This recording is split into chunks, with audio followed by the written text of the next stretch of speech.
গোধূলি লগ্নে প্রেমের গান। প্রকৃতি আজ সেজেছে নতুন রূপে। বাতাসেও প্রেম প্রেম গন্ধ।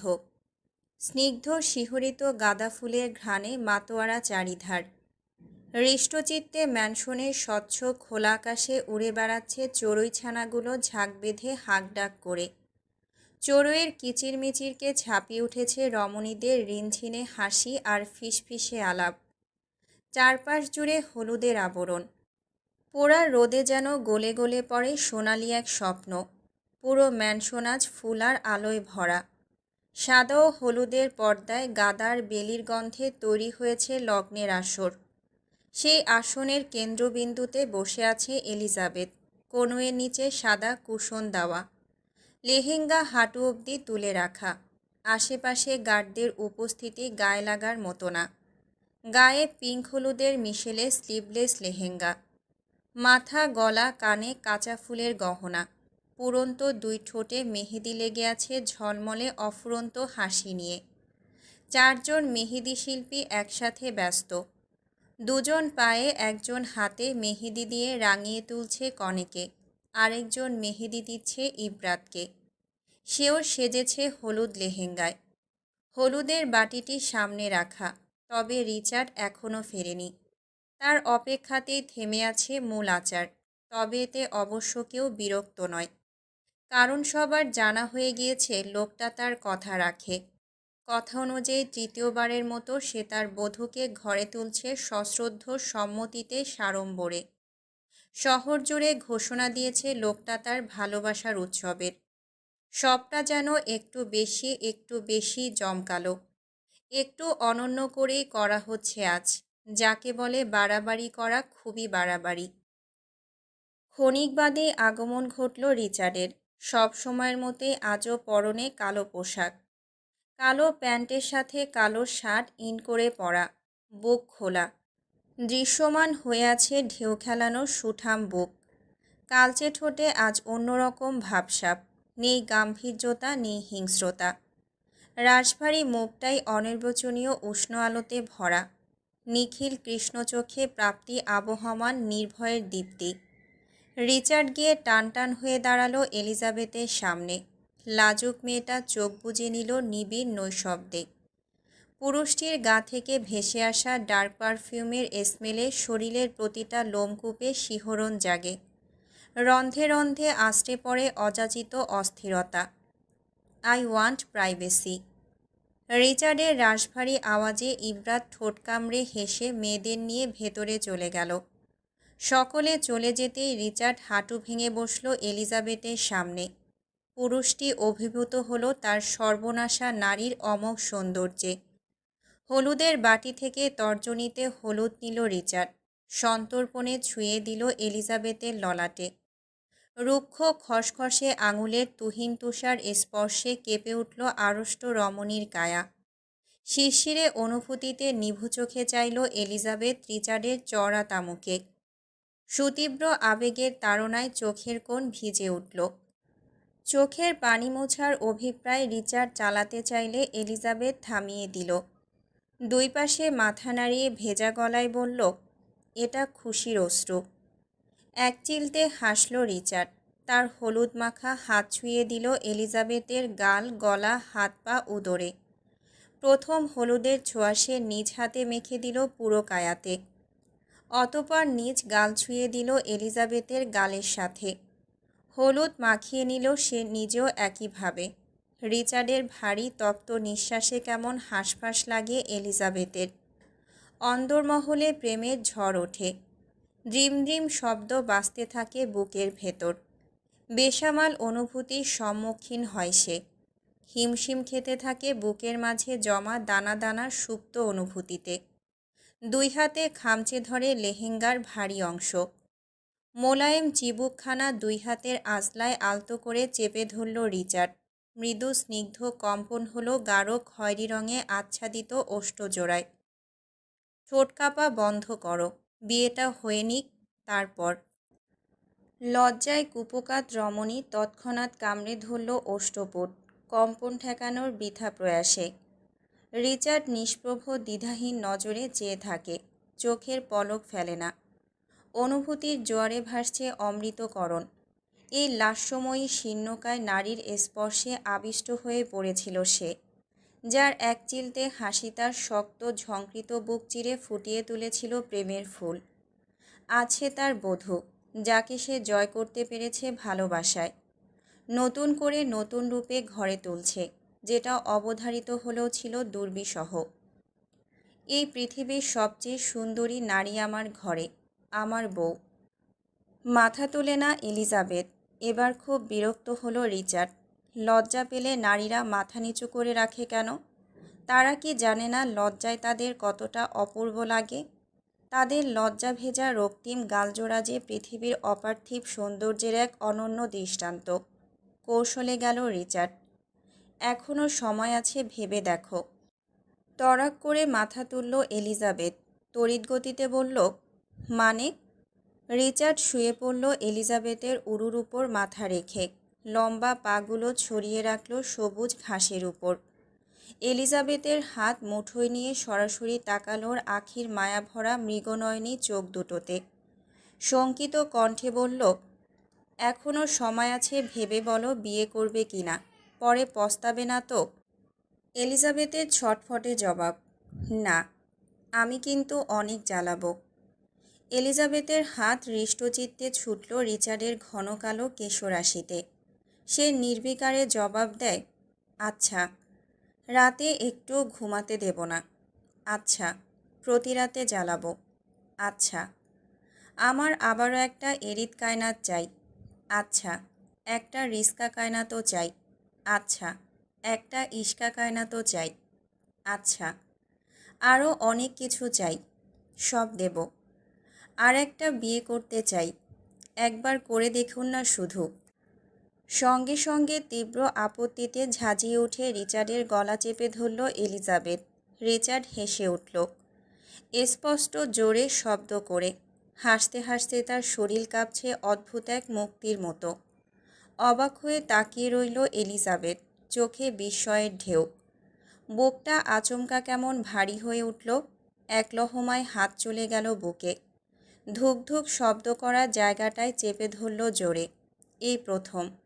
এই প্রথম সে রিচার্ডকে হাসতে দেখল। চেপে রাখা কোনো বাঁকা ব্যঙ্গ নয়, কৃত্রিম ভদ্রতা নয়। একেবারে খোলা আকাশের নিচে দাঁড়িয়ে বৃষ্টিতে ভিজে যাওয়া রকম হাসি, মন খোলা টোল ফেলা এক হাসি। কি অপূর্ব, কি অচেনা সুন্দর। এতদিন যার চাহনিতে ছিল ঠান্ডা ছায়া, কণ্ঠে ছিল বরফের দেয়াল, সেই আজ এমন উজ্জ্বল রোদ হয়ে উঠল এতদিন পরে। এই দৃশ্যের সম্মুখীন না হলে তো কখনোই তার জানা হতো না লোকটার বাগালে টোল পড়ে। এলিজাবেথ নিজের অজান্তেই ফিসফিস করে উঠল, পুরুষ মানুষের হাসিও বুঝি এত সুন্দর হতে পারে? সূর্য পশ্চিম আকাশে হেলে পড়েছে। চারদিকে এক অদ্ভুত মোহময় নীরবতা মেখে ঘন কালো আকাশটা ম্যানসনের খাড়া দুর্গের উপর দাঁড়িয়ে রয়েছে। হাওয়ায় এখনও কাঁচা হলুদের গন্ধ। হলুদের প্রোগ্রাম শেষ হয়েছে সবেমাত্র।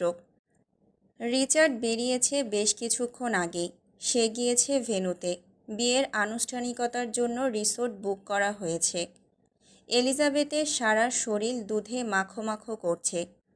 কেমন চ্যাটচ্যাটে একটা ভাব গা গুলিয়ে আসার মতো। সে তড়িঘড়ি করে রুমে এসে দোপাট্টা ক্যাবিনেটের উপর রেখে গিয়ে দাঁড়ালো ভ্যানিটির সামনে। শরীর জুড়ে ক্লান্তির ভার। ঘুম পাখিটা বারবার পাখা দিয়ে চোখের পাপড়িতে আঘাত করছে, ঘুমোতে বলছে। কিন্তু ঘুমের সময় এখন নয়, আজ রাতেই বিয়ে। এলিজাবেথ অলস ভঙ্গিতে একে একে খুলতে লাগলো গায়ের গহনা। হঠাৎ তার চোখ থমকে দাঁড়ালো নিজের বুকের উপরিভাগে। এক মুহূর্তের জন্য ঠোঁটের কোণে ফুটে উঠল এক চিলতে হাসি। মনে পড়ে গেল লোকটার কাণ্ড। তখন রিচার্ড মেহেদি দিয়ে সেখানে লিখে দিয়েছিল মিসেস কায়নাত। মাই গর্জিয়াস রেড। আমাকে এক কথায় বর্ণনা করো। চিরায়ত গুরুগম্ভীর গলায় পেছন ঘুরল এলিজাবেথ। রিচার্ড দরজায় কাঠ ঠেকিয়ে দাঁড়িয়ে আছে। এলিজাবেথ নির্ভীক অবস্থানে থেকে অবিলম্বে আওড়ায়, সর্বনাশ। রিচার্ডের রাশভারী কপাল বিভক্ত হয় দুই ভাগে। ভ্রুকুচকে এলোমেলো হলো। প্রশ্নবিদ্ধ চোখে চেয়ে বলল, হুম? এলিজাবেথের সুগভীর চোখ দুটো আছলে সে জড়িয়ে রেখেছে রিচার্ডের পা থেকে মাথা পর্যন্ত। স্থির দৃষ্টিতে তাকিয়ে আছে সেই সমুদ্রনীল চোখ জোড়ায়। বুকটা কেমন হিম হয়ে আসে লোকটার চেহারা দেখলেই। স্বচ্ছ উদাস নীল চোখ যে বিদীর্ণ করে ফেলে তাকে। আর ওই কটা অবিন্যস্ত চুল, যা কার্নিশদ্বয়ে পড়েই থাকে অবহেলায়, সেগুলো যেন বরফে ঢাকা পাহাড়ের চূড়োয় গড়িয়ে পড়া নিঃশব্দ তুষার। ওই যে গালের ক্ষতচিহ্নটা, তাকে টেনে নিয়ে যায় এক দুর্বার দুর্মর আকর্ষণের গহ্বরে। ট্যাটুখচিত হাত, গ্রীবা, সুঠাম বুক, শরীর সব মিলিয়ে লোকটা যেন এক চলমান শিল্পকর্ম। আরেকটিবার রিচার্ডের আপাদমস্তক ভালো করে দেখে নিয়ে এলিজাবেথ নিঃশ্বাস ফেলে ফিসফিস করে বলল, আমার সর্বনাশ। ফিসফিসে কথাটাও রিচার্ডের কর্ণগোচর হলো না। তার তো হাঙরের মতো শ্রবণ শক্তি। তবুও এলোমেলো দৃষ্টি গিয়ে ঠেকল সেই স্পর্শকাতর জায়গায়, যেখানে লেখা মিসেস কায়নাত, অর্থাৎ তার মালিকানা, তার প্রপার্টি। রিচার্ড শুষ্ক ঢোক গিলল। নিজের অনুভূতির কাছে নিজেকে এক মুহূর্তের জন্য দুর্বল মনে হলো। নিজেকে আর সামলাতে পারল না। ডগডগে পায়ে ছুটে এলো এলিজাবেথের কাছে। শক্ত হাতে খামচে ধরল মসৃণ কোমরের মোহনীয় বাঁক। অপর হাতে চেপে ধরল ঘাড়। এলিজাবেথের পিঠ থেকে গেল ঠান্ডা দেয়ালে। চকিতে তাকালো রিচার্ডের চোখে। লোকটার সেই চিরচেনা সর্বনাশা দৃষ্টি। এই দৃষ্টি তার চেনা, বড্ড চেনা। সে জানে এই ভয়ঙ্করী দৃষ্টি কিসের ইঙ্গিতপূর্ণ। ততক্ষণে এলিজাবেথের তলপেটে উড়ে গেল এক ঝাঁক প্রজাপতি।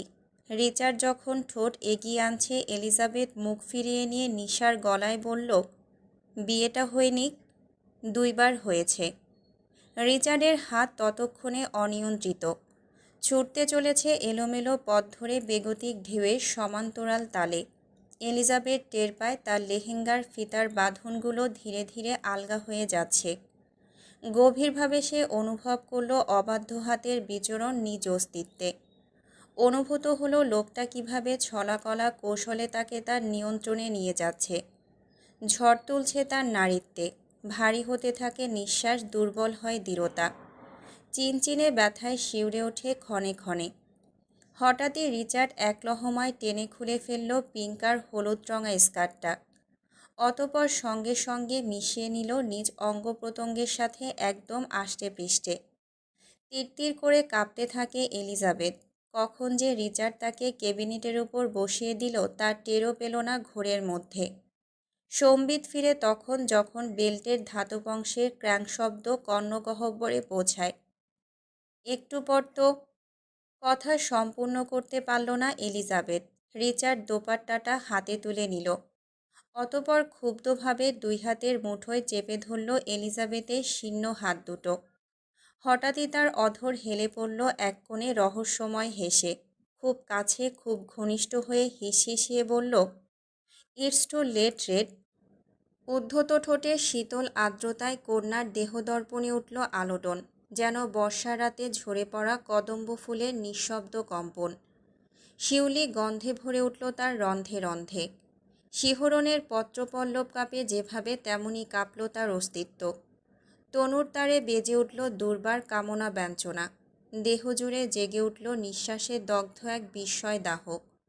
কণ্ঠস্বর জমে রইল গোপন গহ্বরে আর অনুভবের অতল স্রোতে।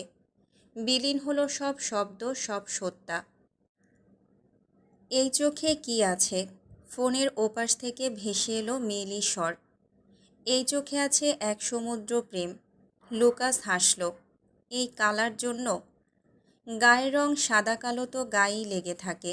তবে ভালোবাসাই একমাত্র জিনিস যা হৃদয় ছুঁয়ে দিতে জানে। আর আমার কালার ভালোবাসা প্রতি মুহূর্তে মুহূর্তে আমার হৃদয় ছুঁয়ে দেয়। সুইটির কথায় লুকাসের ঠোঁটে ছড়িয়ে পড়ল উদ্দাম আনন্দের ছোঁয়া। সে মুগ্ধ হয়ে তাকালো সুইটির মায়াভরা মৃগনয়নী চোখ দুটোর দিকে। মৃদু কণ্ঠে বলল, যতটা ভালোবাসি তার এক চিলতে প্রকাশও করতে পারিনি এখনো। তবুও তুমি এমন গভীরভাবে অনুভব করো কিভাবে পূর্ণিমা? ফোনের স্ক্রিনে স্পষ্ট ফুটে উঠল সুইটির লাজুক হাসি। সে ধীরে মাথা নিচু করে বলল, ভালোবাসা প্রকাশের নয়, অনুভবের বিষয়। তোমায় একটু বেশি ভালোবাসি পূর্ণিমা। অমাবস্যার আঁধারে তলিয়ে যাওয়া একটা মানুষকে যদি কেউ নিঃশর্ত ভালোবাসে আর তার নাম ধরে আদরে পূর্ণিমা ডাকে, তবে তাকে ভালো না বেসে থাকা যায়? খুব খুব করে ভালোবাসি তোমায় জনাব। আসছি আমি। খুব শিগগিরই তুলছি তোমায় আমার ঘরে। সুইটি ঠোঁট চেপে হাসল। সেই হাসির কারণ রহস্যময়। শুধু বলল, আমি অপেক্ষায় রইলাম। তোমার আর বেশি দিন অপেক্ষা করতে হবে না গো পূর্ণিমা। অপেক্ষার এই পালা শেষের পথে। আমার মনে হচ্ছে বস ভেতরে ভেতরে কিছু একটা প্ল্যান করেছেন। আমাকে কিছুই বলছেন না। তবুও আশা রাখছি খুব শিগগিরই আমাদের মিলন ঘটতে চলেছে। হাসল সুইটি। ঠোঁটের কোণে লেপ্টে থাকা পূর্ণতার আভাসে মিশেছিল এক অপূর্ব নিশ্চিন্ত। চোখে ভেসে উঠছিল অনাগত এক মিলনের আলপনা। লুকাস ফোনটা বিছানায় রেখে উঠে দাঁড়ালো। দাঁড়াও, তোমার জন্য একটা সারপ্রাইজ আছে, দেখাচ্ছি এখনই। বেডসাইড টেবিল থেকে জুসের গ্লাস তুলে নিয়ে কেবিনেটের দিকে এগোতে এগোতে 2 চুমুক খেলো লুকাস। গ্লাসটা রেখে কেবিনেটের ভেতর থেকে বের করলো একটা লাল টুকটুকে জামদানি শাড়ি। মুখ জুড়ে উদ্ভাসিত হাসি। দগদগে সাদা দাঁতগুলো আনন্দে ঝিকমিক করছে। শাড়িটা হাতে নিয়ে বেডের দিকে এগোতেই আচমকা শরীর টলে উঠল। মুহূর্তেই পা থেকে মাথা পর্যন্ত যেন এক অদৃশ্য শীতলতা ছড়িয়ে পড়ল। হঠাৎ মুখ দিয়ে ফেনা বের হতে লাগলো। নিঃশ্বাস আটকে আসছে। শরীরের প্রতিটা কোষ কেঁপে উঠছে ব্যথায়। রগগুলো যেন এক এক করে ফেটে যাচ্ছে।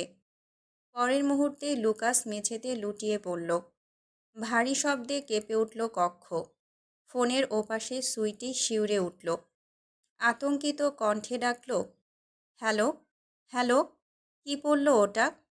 কিন্তু ওপাশে ছিল শুধুই নিস্তব্ধতা আর লুকাসের ছটফটানি। সাপের বিষক্রিয়া ততক্ষণে তার রক্তনালীতে ছড়িয়ে গেছে। ফেনায় ভেসে যাচ্ছে মুখ। চোখের মণি রক্তবর্ণ হয়ে উঠেছে। লুকাস উঠে দাঁড়াতে চাইলেও পারল না।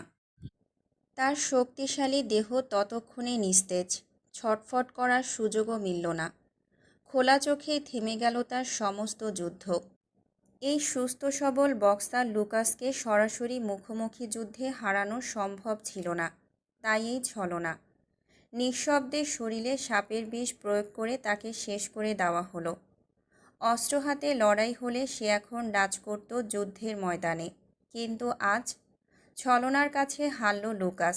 লুকাস চিরতরে চলে গেল। পৃথিবীর মায়া ফেলে সুইটির ভালোবাসার বাইরে এক গভীর নীরবতার দিকে। সুইটি জানতেই পারল না কিছু। লাল জামদানি আর গায়ে জড়ানো হলো না। এই আখ্যানধর্মী রচনায় মিলন হলো না তাদের। সে কাপা কণ্ঠে ডেকে যাচ্ছিল শুধু, হ্যালো, হ্যালো, এই কালা। কিন্তু মৃতেরা তো আর কথা বলে না। বাকশক্তি শুধু জীবিতদের জন্যই। আর সেই জীবিতরাই কৌশলে কেড়ে নেয় অন্যের বাকশক্তি, শ্বাস, স্বপ্ন।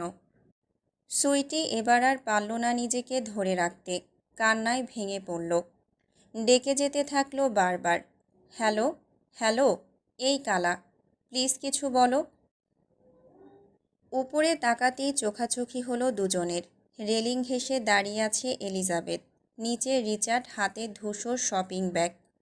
দৃষ্টির রেখায় টেনে আনলো এক কোমল হাসি। তাদের ঠোঁটের কোণে লেপ্টে আছে পূর্ণতার আভাস, চোখে অনাগত ভালোবাসার প্রতিশ্রুতি। রিচার্ড হেসে তাকালো, তারপর নিঃশব্দে পা বাড়ালো লুকাসের রুমের দিকে। পেছনে রয়ে গেল বিস্ময়ে অভিভূত এলিজাবেথ। তার চোখে ভাসে গর্বের নীরব দীপ্তি। আজ তাদের ভালোবাসা পূর্ণতা পেতে চলেছে। এই উপলব্ধির গভীরে সে টের পেল নিজের মূল্য। সেই এলিজাবেথ যে একসময় রিচার্ডের জীবনে ছিল নিঃশব্দ ছায়া, আজ সেই রিচার্ডের আনন্দের কেন্দ্রবিন্দু। যে রিচার্ড কোনোদিন কালো ছাড়া কিছু পরেনি, আজ তার গা ঢাকা কোটের নিচে শুভ্র এক শার্ট। কেবিনেট সজ্জিত 64 কালো শার্টের মধ্যেও আজ স্থান পেয়েছে সাদার কোমলতা। আর যে রিচার্ড কখনো প্রাণ খুলে হাসেনি, আজ সেই হাসছে হৃদয়ের খোলা জানালায় দাঁড়িয়ে। একদিন বলেছিল সে সেই দিনই রং পাল্টাবে, সেই দিনই প্রাণ খুলে হাসবে, যেদিন হবে তার জীবনের সবচেয়ে আনন্দের দিন। এলিজাবেথ অনুভব করল আজ সেই দিন, সেই আনন্দ। এই ভাবনায় বুকে বয়ে যায় এক উষ্ণ হাওয়া, ভালোবাসার এক অনন্ত পূর্ণতা। রিচার্ড লুকাসের রুমের সামনে দাঁড়িয়ে কয়েকবার নক করার পরও ভেতর থেকে কোনো সাড়া না পেয়ে ধীরে ধীরে দরজাটা ঠেলে ভেতরে ঢুকল। ভেতরে ঢুকেই থমকে গেল রিচার্ড। লুকাস মেঝেতে পড়ে আছে, মুখে জমাট বাঁধা সাদা ফেনা, দেহ নিথর নিস্তব্ধ। রিচার্ডের হাত থেকে শব্দ করে নিচে পড়ল শপিং ব্যাগটা। ভেতর থেকে গড়িয়ে বেরিয়ে এলো একখানা শেরওয়ানি, আনন্দের পূর্বলিপি যা মুহূর্তেই রূপ নিল শোকের প্রতিচ্ছবিতে। সব কিছুই প্ল্যান করা ছিল। বিয়ে সম্পূর্ণ করে আজ ভোরের ফ্লাইটেই তারা উড়ে যেত তামিলনাড়ুতে। সেখানে লুকাস আর সুইটির বিয়ের সকল আয়োজন করা হচ্ছে। বিয়ের আনুষ্ঠানিকতা শেষ হলেই তারা তিনজন একসাথে হানিমুনে প্যারিসে যেত। রিচার্ড বোকা নয়। তীক্ষ্ণ দৃষ্টি ছুঁয়ে গেল রুমের কোণ। সবার আগে চোখ আটকাল জুসের গ্লাসে। গলা যেন হঠাৎ করেই শুকিয়ে এলো। শক্ত করে ঢোক গিলে রিচার্ড ডাকল, লোকা। কোনো সাড়া নেই। রিচার্ড আবার ডাকল একটু জোরে, একটু উদ্বিগ্নে, লোকাস, লুকা। তবুও নিস্তব্ধতা। চোখ খোলা অথচ প্রাণহীন দৃষ্টিতে শুয়ে আছে লুকাস। রাগ যেন হঠাৎ করে গড়িয়ে এলো রিচার্ডের গায়ে। রিচার্ড এবার গলা চড়িয়ে বলল, এই লোকা। তবুও চুপ লুকাস। রিচার্ড একে একে তেড়ে গেল লুকাসের কাছে। জিভ দিয়ে ঠোঁট ভিজিয়ে কাপা হাতে আঙুল বাড়িয়ে দিল নাকের কাছে। নেই, নিঃশ্বাস নেই, কোনো স্পন্দন নেই। রিচার্ডের মুখ মুহূর্তেই বিবর্ণ হয়ে গেল। অযাচিতভাবে গলা কেঁপে উঠল। চোখে জমে উঠল কিছু অস্পষ্ট ভয় ও ক্রোধের রেখা। রিচার্ড পরপর ঢোক গিলে ধীরে তীব্র কণ্ঠে শাসালো, লোকা, I will shoot you, breathe right now. কিন্তু সেই হুমকি বাতাসে মিলিয়ে গেল। লুকাস তখনও শুয়ে আছে নীরবতার মাঝখানে। এরই মধ্যে রিচার্ডের কানে ভেসে এলো সুইটির ক্রন্দন। মেয়েটা বারবার ডেকে যাচ্ছে, গলায় শুধু ভাঙা আশা। রিচার্ড তাকালো বিছানার উপরে অবহেলায় পড়ে থাকা ফোনটার দিকে। কল চলছে এখনও, কান্না থেমে নেই। রিচার্ড হাত রাখল লুকাসের কাঁধে। এবার নরম গলায় বলল, লোকা, এই লোকা, তুমি নিঃশ্বাস আটকে রেখেছ, তাই তো? চোখের পাতা কাঁপে না, দেহে নেই কোনো সাড়া। রিচার্ড অনবরত ঢোক গিলছে।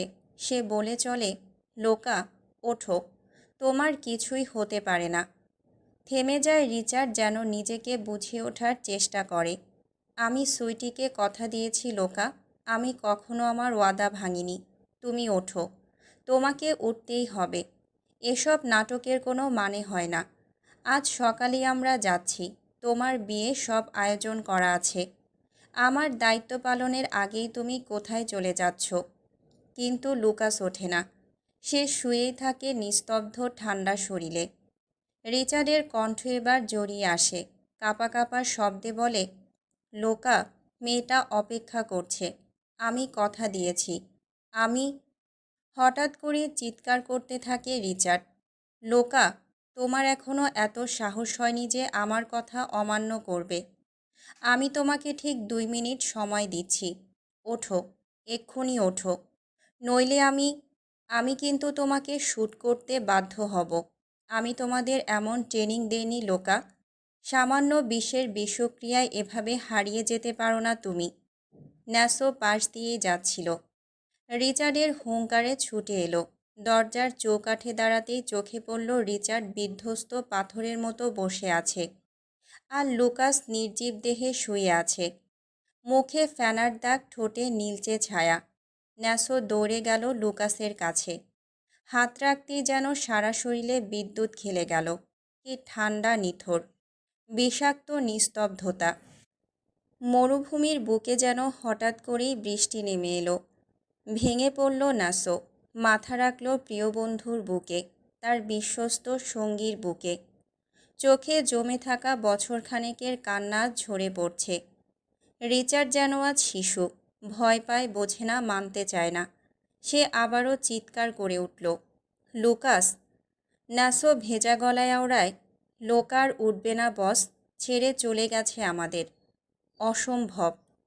রিচার্ড ঝুঁকে টেনে ধরে লুকাসের হাত, ক্লান্ত স্তব্ধ গলায় বলে, লোকা, অভিনয় করছো তাই না? দিনকে দিন পাক্কা অভিনেতা হয়ে যাচ্ছ। তুমি জিতলে। হ্যাঁ, অভিনয় তুমি সেরা। তাহলে এবার ওঠো। আমার ভেতরে কেমন যেন হাহাকার হচ্ছে। এসব আমি নিতে পারি না। ছটফট করা, কাদা, পাগলামো করা এসব আমার সাথে যায় না। তুমি সেটা জানো লোকা।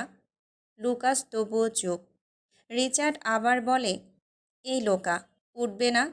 এই বিয়ে নিয়ে তো সবচেয়ে বেশি এক্সাইটেড তুমি ছিলে। তুমি সাক্ষী হতে চেয়েছিলে আমার বিয়ের। কাল রাতেও এলিজাবেথকে কথা দিয়েছিলে তুমি তার ভাই হবে। সে এতিম না। আমাদের সম্পর্ক তো পাল্টে গিয়েছে। লোকা, নিঃশ্বাস নাও। আমার চলবে না তোমাদের ছাড়া। আমার সঙ্গে বিশ্বাসঘাতকতা করো না। প্লিজ, প্লিজ ওঠো লোকা। একটুখানি হাসো, রাগ করো, চিৎকার করো, কিন্তু নিঃশব্দ থেকো না। লোকা, নিঃশব্দ থেকো না। তোমাকে আর আমার সাথে থাকতে হবে না। তোমাদের অনেক দূরে পাঠিয়ে দেব আমি। সুন্দর একটা জীবন দেব। ন্যাসো ধীরে ধীরে মাথা তুলল লুকাসের বুক থেকে। সে গিয়ে তুলে নিল লুকাসের ফোন। স্ক্রিন জুড়ে এখনও কাঁদছে সুইটি।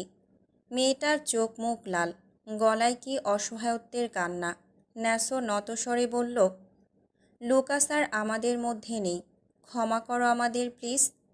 তারপর যা হলো তা যেন বিস্ফোরণ। রিচার্ড ছুটে এসে ফোনটা ছুঁড়ে মারল মেঝেতে। চেপে ধরল ন্যাসোর কলার। এইভাবে কি করে মরতে পারে? তোমরা জানো না তোমাদের ছাড়া আমি কতটা নিঃসঙ্গ? ন্যাসো হঠাৎ জড়িয়ে ধরল রিচার্ডকে। ছেলেটা শব্দ করে কাঁদছে। ভাঙা কণ্ঠে বুকের ভেতর ফুপিয়ে উঠছে একটা যুগের সমাপ্তি। রিচার্ড ধাক্কা দিয়ে আলাদা হলো। তার ভেতরে কেমন দমবন্ধ যন্ত্রণা। সে ছুটে গেল লুকাসের দিকে। নির্জীব বন্ধুটার মাথাটা তুলে নিল নিজের কোলে। কাপা কণ্ঠে বলতে থাকে, লোকা ওঠো। আমার ভাই নেই লোকা। সে আমার কেউ না। তোমরাই ছিলে আমার পরিবার, আমার দ্বিতীয় পরিবার। এই এতিমের সবটুকু পৃথিবী ছিলে তোমরা। আজ আমি সুখের দিকে পা বাড়াচ্ছি। তুমি না দেখে চলে যেতে পারো না। গেট আপ লোকা, প্লিজ। কিন্তু লুকাস কিছুতেই শুনতে পায় না। মৃতরা কখনোই শুনতে পায় না। এই চূড়ান্ত সত্য মেনে নিতে হয় সবাইকে। আজ মেনে নিল রিচার্ডও। সে বজ্রগম্ভীর কণ্ঠে ডাকল, ন্যাসো। জি বস। এর জন্য কি আমি দায়ী? জি বস। রিচার্ডের চোখ রাঙা হলো, কণ্ঠ গর্জে উঠল তৎক্ষণাৎ। ছাড়ব না, কাউকে আমি ছাড়ব না। সব ধ্বংস করে দেব। লোকা, তোমার শেষ উপহার নিয়ে আসছি আমি। ওর লাশ যেন এখানেই থাকে। লুকাসের খোলা চোখ দুটো আলতো করে বন্ধ করে দিল রিচার্ড। অতপর নিঃশব্দে ঠোঁট ছোঁয়ালো কপালে। ফোঁস করে একটা দীর্ঘশ্বাস নিল, তীব্র আগুন ভরা এক প্রতিজ্ঞার মতো। তাকিয়ে রইল কিছুক্ষণ লুকাসের ফ্যাকাশে মুখের দিকে। দীর্ঘক্ষণ চেয়ে লুকাসের মাথাটা নিচে রেখে উঠে দাঁড়ালো। আমি আসছি লোকা। লিভিং রুমে আবারও মুখোমুখি দুজন। এলিজাবেথ রেডি হয়ে দাঁড়িয়ে আছে, সাথে ইব্রাত। তারা এখন রিসোর্টে যাবে, যেখানে বিয়ে হবে। রিচার্ডকে দেখে এলিজাবেথ এগিয়ে এলো। উদ্গ্রীব কণ্ঠে জানতে চাইল, কি হয়েছে? আপনার চোখ মুখ এমন লাগছে কেন? রিচার্ড হাত রাখল এলিজাবেথের কাঁধে। পেছন ফিরে ন্যাসোর দিকে তাকিয়ে গম্ভীর গলায় বলল, ওদের রিসোর্টে নিয়ে যাও। ন্যাসো নিজেকে সামলে নিয়ে মাথা নাড়ল। রিচার্ড এক হাতে আঁকড়ে ধরল এলিজাবেথের নরম চিবুকখানা। শীর্ণ স্বরে বলল, লাল টুকটুকে বউ সেজে অপেক্ষা করবে আমার জন্য। কি পারবে না? এলিজাবেথের মন বলছে কিছু একটা হয়েছে। রিচার্ডের শূন্য অভিব্যক্তি তার কাছে ঠিক ঠেকছে না। তবুও সে নিঃশব্দে মাথা নাড়াল।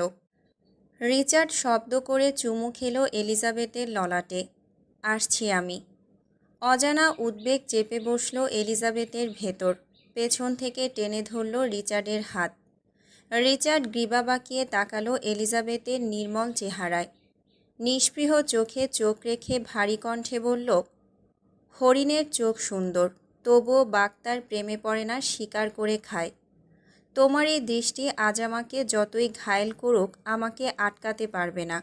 আমি আসছি। হনহনিয়ে চলে গেল রিচার্ড। হিম হয়ে আসে এলিজাবেথের বুক। গভীর রাত।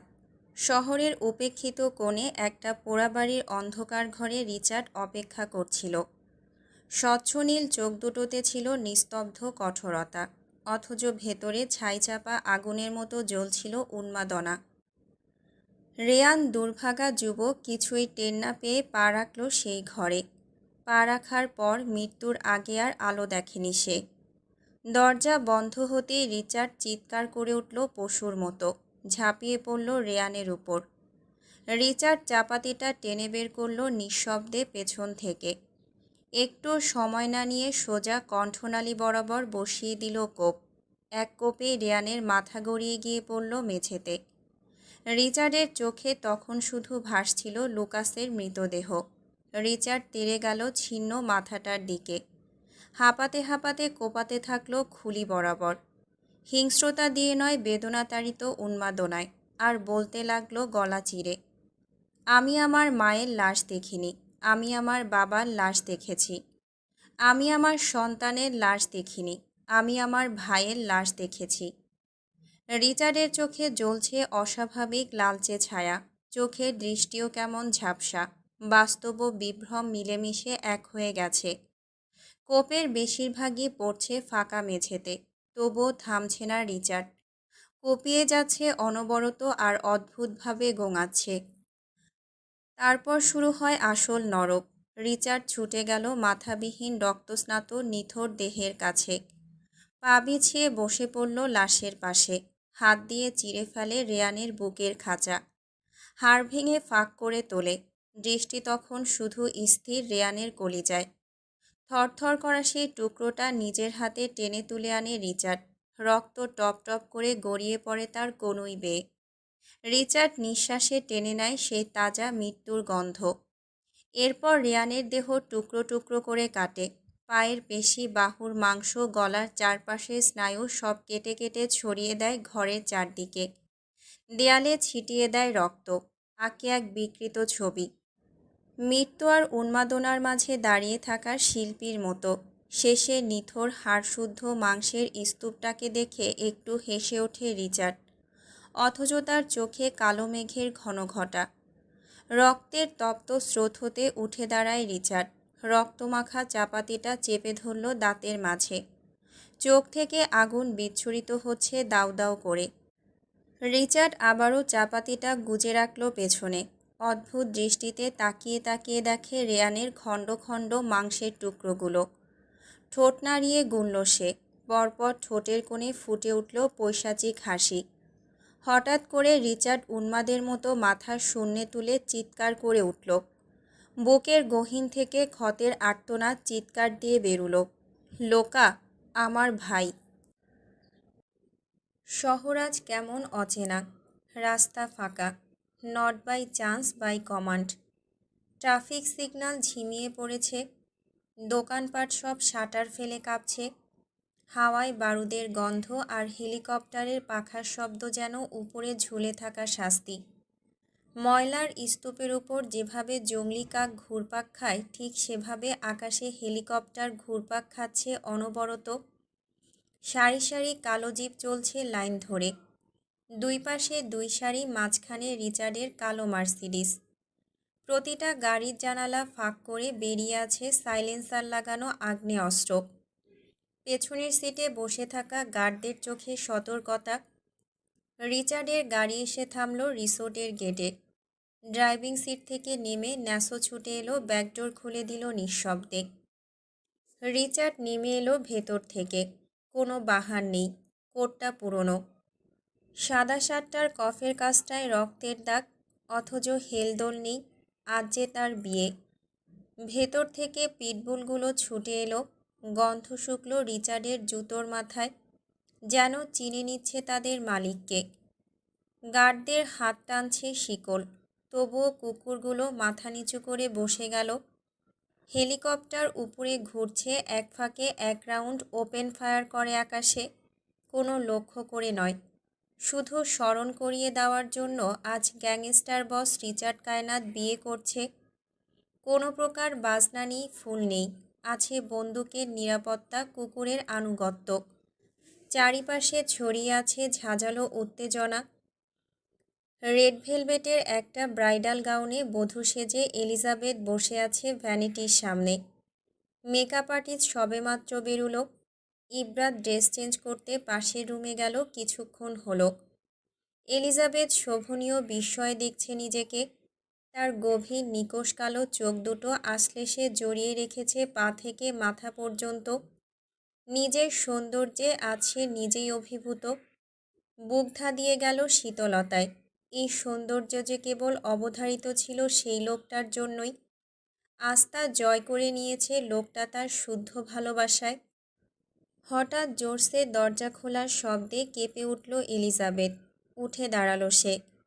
পেছন ফিরতেই চমকে উঠল রক্তমাখা রিচার্ড। সমুদ্রনীল চোখ দুটোতে এখনও ঘনীভূত হচ্ছে আগ্নেয়গিরির অগ্নুৎপাত। শুকনো ঢোক গিলল এলিজাবেথ। বুঝতে পারল না এই আগ্নেয় দৃষ্টির মানে। প্রলয়ঙ্কারী ঝড়ের বেগে ছুটে আসে রিচার্ড। কোনোরূপ হুঁশিয়ারি ও অবকাশ ছাড়াই এলিজাবেথের কণ্ঠনালী চেপে ধরল। বুক হিম হয়ে আসে তার। পিঠ গিয়ে ঠেকল দেয়ালে। রিচার্ডের নিঃশ্বাস অতি দ্রুত। নিঃশব্দে ছিঁড়ে গেল রক্তিম লাল দোপাট্টা। ছুঁড়ে ফেলা হলো মেঝেতে। খোপা থেকে খুলে পড়ল গোলাপগুলো ঝরা পাতার মতো। এলিজাবেথের কেশরাশি খুলে নেমে এলো, আছড়ে পড়ল অর্ধ উন্মুক্ত পিঠ জুড়ে। সঙ্গে সঙ্গে রিচার্ড ঝাঁপিয়ে পড়ল। উন্মাদ এক কামড় বসালো তার গাঢ় খয়েরি লিপস্টিকে রাঙা ঠোঁট দুটোতে। বাঁ হাতে খামচে ধরল কোমরের মোহময় বাঁক। নখ ছিঁড়ে ফেলল কোমল চামড়া। ফিনকি দিয়ে বেরিয়ে এলো গাঢ় রক্ত। এলিজাবেথ থমকে গেল। তার শরীর মোচড়াতে থাকলেও রিচার্ডের শক্তপোক্ত বাহু আরও জোরে চেপে ধরছে তাকে। রাগ, হিংসা, যন্ত্রণা সব ঢেলে দিতে চাইছে ভালোবাসার ছায়ায়। এক ঝটকায় ছিঁড়ে ফেলল এলিজাবেথের গাউনের উপরাংশ। কণ্ঠে ঝাঁঝালো চাপা গর্জন। আমাকে শান্ত হতে দাও Red, please, I beg you. Lipstick ধীরে ধীরে মুছে যাচ্ছে ঠোঁট থেকে, রক্তে ঘামে স্পর্শে। চোখের কাজল নোনা জলে গলে একাকার। বুক ফেটে কান্না আসে এলিজাবেথের, তবুও মুক্তি নেই। রিচার্ডের আচরণ ক্রমেই হিংস্র থেকে হিংস্রতর। হঠাৎ থেমে গেল সে। নিজেকে ছুঁড়ে ফেলল দূরে। চারপাশে সব কিছু ভাঙতে শুরু করল। থরথর করে কাঁপতে কাঁপতে গোঙাতে লাগলো, সরি, সরি, আমি পারছি না, আমি পারছি না রেড। এলিজাবেথ উদ্গ্রীব হয়ে ছুটে গিয়ে পেছন থেকে জাপটে ধরল রিচার্ডকে। বলল, কি হয়েছে আপনার? আপনি এমন করছেন কেন? রিচার্ড ভেঙে পড়ল মেঝেতে।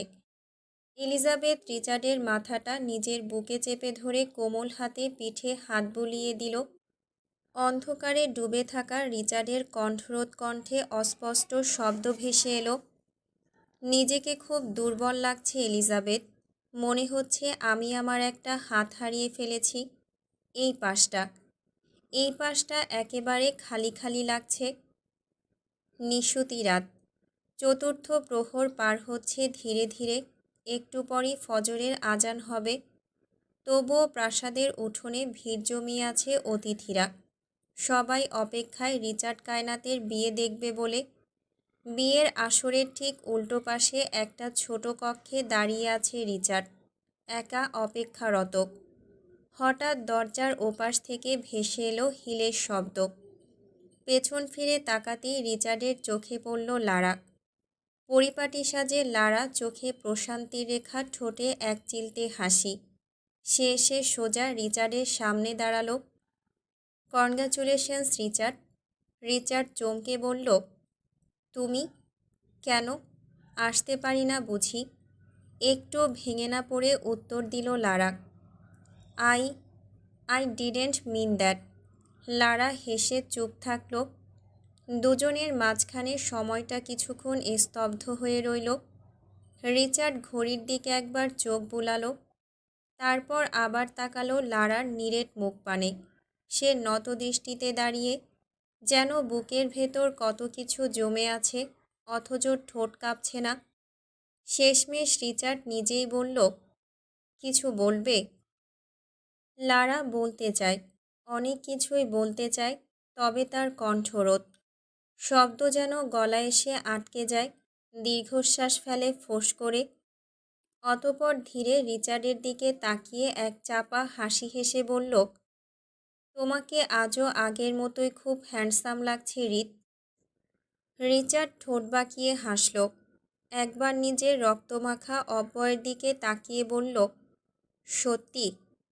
সব সত্য জানতে নেই রিচার্ড, সব আবেগকে প্রশ্রয় দিতে নেই। কিছু সম্পর্ক দূর থেকেই সুন্দর। রিচার্ড চুপ করে গেল। কপালে পড়ল কয়েক স্তরের ভাঁজ। মানে? হেসে কথা ঘুরিয়ে নিল লারা। নাথিং। ব্যাগ থেকে ছোট্ট, অতি ছোট্ট একটা শপিং ব্যাগ বাড়িয়ে দিল রিচার্ডের দিকে। বলল, উইদাউট ইনভাইটেশন এসেছি তো, তাই ছোট গিফট। ইনভাইট করলে হয়তো এর চেয়ে বড় দিতাম।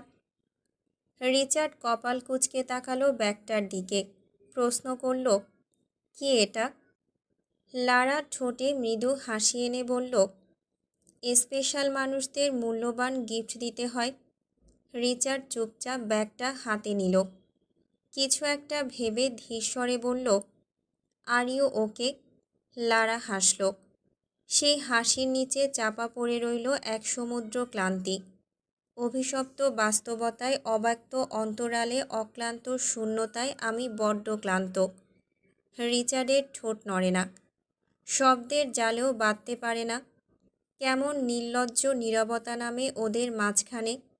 লারার বুকটা ডিপ ডিপ করতে থাকে। কতটুকু আলগোছে কষ্টগুলো নিজের ভেতরে লুকিয়ে ফেলল সে। হঠাৎ আন্তরিক হেসে খাদযুক্ত কণ্ঠে বলল, আমার না পাওয়া সুখে সুখী হও তুমি। আমি নামক বেদনায় আহত হই আমি।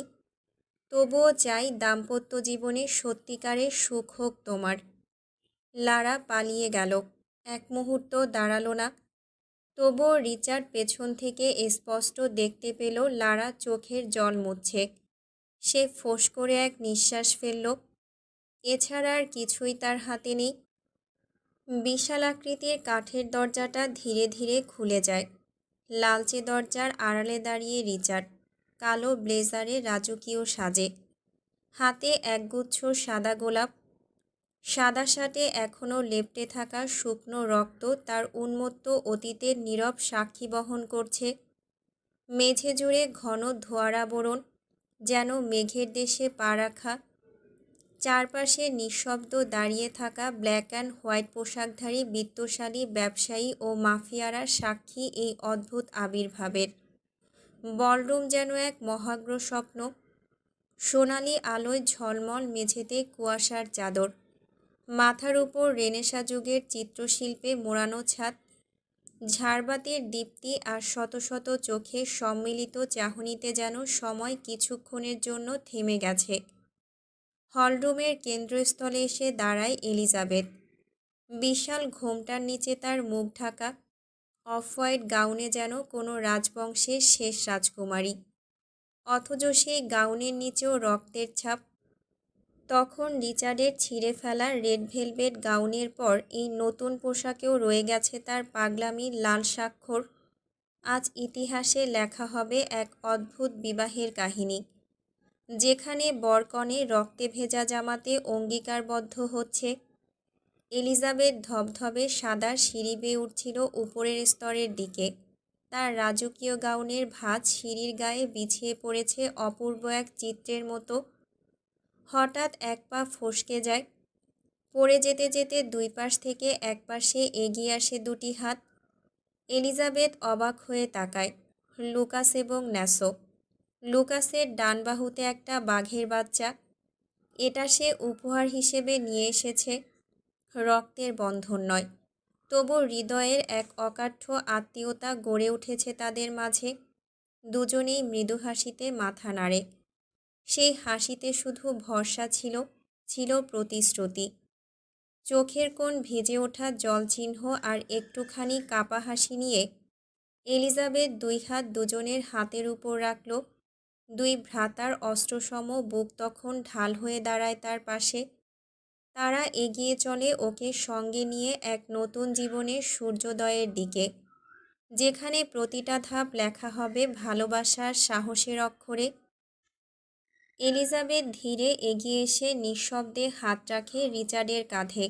চোখ বুজে এক ক্লান্ত প্রশান্তির হাসি হাসে রিচার্ড, কিন্তু পেছন ফিরে থমকে দাঁড়ায়, চোখে ঝলঝলে বিস্ময়। লুকাস। লুকাস হাসল তার দিকে তাকিয়ে। রিচার্ড অনুভব করল দীর্ঘদিন বুকের ভেতর যে অপরাধবোধ আর অস্থিরতা বাসা বেঁধেছিল, তা যেন সূর্যাস্তের শেষ আলোর মতো মিলিয়ে যেতে থাকে। লুকাস উদ্ভাসিত চোখে এগিয়ে এসে রিচার্ডের কাঁধে হাত রাখে। চোখে চোখে কথা বলে ন্যাসোকে সঙ্গে নিয়ে সে বিদায় নেয় নিজের কর্তব্য সম্পূর্ণ করে। রিচার্ড গ্রীবা ঘুরিয়ে তৃষ্ণার্ত চোখে তাকায় লুকাসের যাওয়ার পানে। আমাকে কেমন লাগছে? চঞ্চলা রমণীর মিহি কণ্ঠে ফিরে তাকায় রিচার্ড। আবেশময় নয়নে এলিজাবেথের দিকে চেয়ে থাকে। প্রশান্তিতে চোখ বুজে নিল নিবিড় নৈশব্দে। ঠোঁটের কোণ ফুটে বেরিয়ে এলো প্রাপ্তির উষ্ণ হাসি। সুরেলা কণ্ঠে বলল, একদম রিচার্ড কায়নাতের ওয়াইফির মতো। এলিজাবেথের অন্তরে বয়ে যায় প্রশান্তির নরম স্রোত। তাকে আর এক মুহূর্ত দূরে না রেখে এগিয়ে গিয়ে এলিজাবেথের হাত ধরে। আর ঠিক তখনই ছাদ থেকে একে একে ঝরে পড়ে শত শত বেলুন। ভেতরে ঝলমলে সোনালি আর বর্ণিল কনফেটি। উল্লাসে ফেটে পড়ে অতিথিরা। চারদিক আলো আর রঙে ভরে ওঠে যেন স্বর্গ নিজেই আশীর্বাদ ছিটিয়ে দিচ্ছে। এই আনন্দময় মুহূর্তের মাঝে ঠিক সেই ভিড়ের মধ্যে থেকে ভেসে আসে এক ক্লান্ত বিষণ্ণ কণ্ঠস্বর। তুমি অমল তাসের মতো উজ্জ্বল, কৃষ্ণচূড়ার মতো রঙিন, রঙ্গনের মতো স্নিগ্ধ, অলকানন্দার মতো প্রাণোচ্ছল, পলাশের মতো সুন্দর, শিমুলের মতো নাটকীয়। তুমি ফুলেরা যেন নিজেরাই রূপ নিয়েছে তোমার মাঝে। আজই বিয়েতে কোনোরূপ ধর্মীয় আনুষ্ঠানিকতা নেই, তা তো আগেই হয়েছে। আজ শুধু উৎসব, একটা উদযাপন। কোনো প্রার্থনার বুলি নয়, শুধু পবিত্রতা খুঁজে নেয় চোখের চাহনিতে। হাত ছোঁয়ার মৃদু কাঁপন আর নীরব প্রতিশ্রুতির গভীরে। এক একটা মুহূর্ত যেন সিনেমার পর্দা ছিঁড়ে উঠে আসা বাস্তব। রিচার্ড ধীরে এগিয়ে আসে। সকলের সামনে নিঃশব্দে অনর্গল ভালোবাসার ভাষায় এলিজাবেথের ঠোঁটে ঠোঁট রেখে দেয়। চারদিক ফেটে পড়ে করতালিতে। সেই শব্দে মিলিয়ে যায় লুকানো কষ্ট, অপরাধবোধ, অতীতের ছায়া। বাকি থাকে শুধু আলো। দূরে এক কোণে টেবিলে বসেছিল লারা। চেয়ারের হ্যান্ডেলে হাত বিছিয়ে তার উপর মাথা রেখে একদৃষ্টিতে চেয়ে রইল সেই দৃশ্যের দিকে। রিচার্ড, এলিজাবেথ, তাদের ঠোঁটের মিলনে হলরুম ফেটে পড়ছে করতালিতে। লারা টেরই পায় না কখন যে তার চোখের পাতার পেছনে জমে থাকা জল গড়িয়ে গাল বেয়ে পড়ে। লারা ধীরে চোখ মুছে উঠে দাঁড়ায়। ব্যাগ থেকে ফোন বের করে সেলফি ক্যামেরা অন করে। স্ক্রিনে স্পষ্ট দেখা যাচ্ছে রিচার্ড ও এলিজাবেথ একে অপরকে চুমু খাচ্ছে। লারার চোখের কোটর ভরে উঠছে বিষাদের জলে। তবুও সে ক্যামেরা নাড়ায় না। এই মুহূর্তটা ধরে রাখতে চায়। যন্ত্রণার মধ্যেও এক টুকরো ইতিহাস নিজের করে নিতে চায়। ক্যামেরার লেন্স ঘোলাটে লাগে। বারবার আঙুল দিয়ে মুছে দেয় লারা, তবুও দৃষ্টিটা ঝাপসা রয়ে যায়।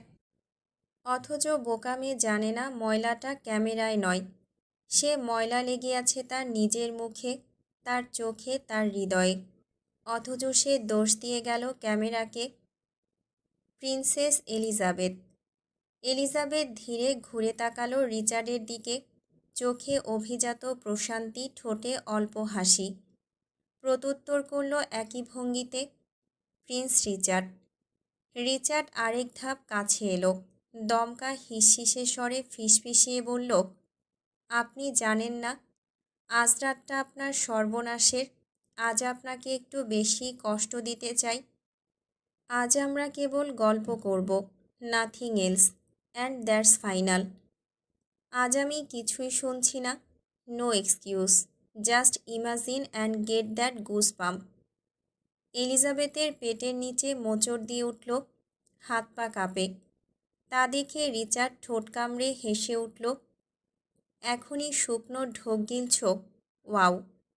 এলিজাবেথ ঘুরে দাঁড়ালো, দুই হাতে রিচার্ডের গলা পেঁচিয়ে বলল, অনেক সাধনার পর আপনাকে পেয়েছি জনাব। এই আমি শুধু আপনারই, সম্পূর্ণই আপনার।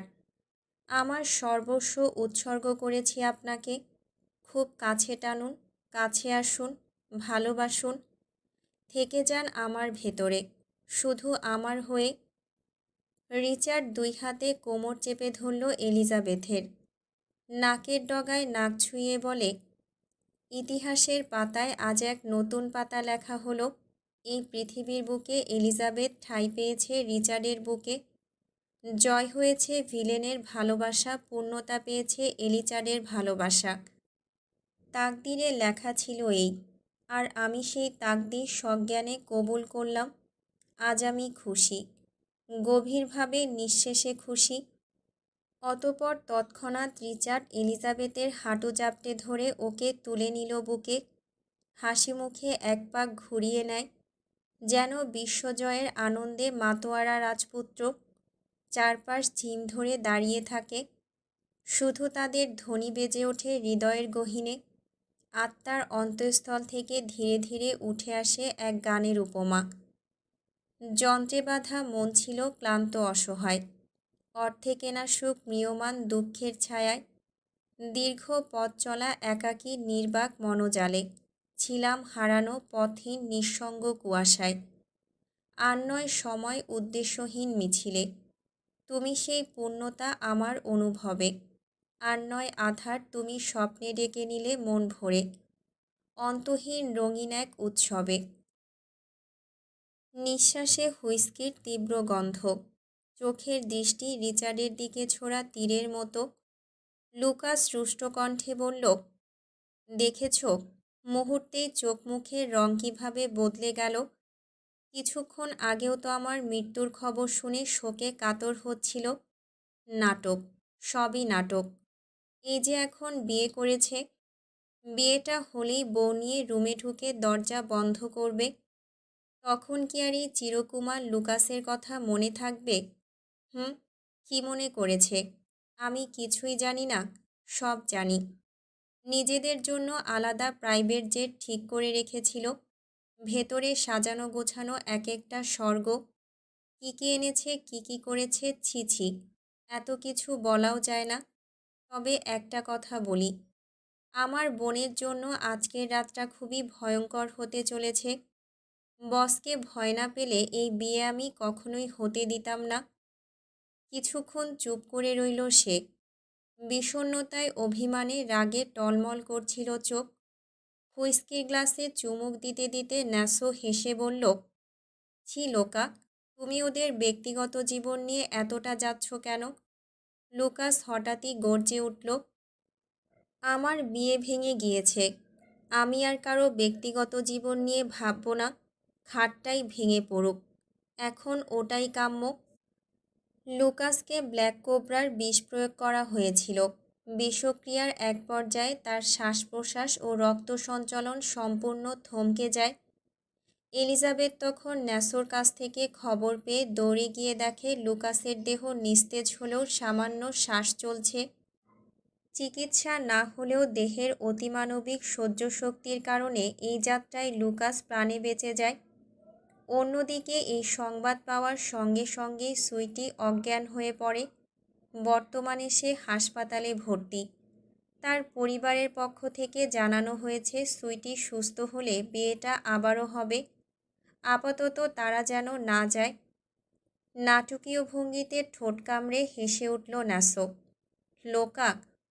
লুকাস মুখ ফিরিয়ে বিরক্ত স্বরে বলল, কি?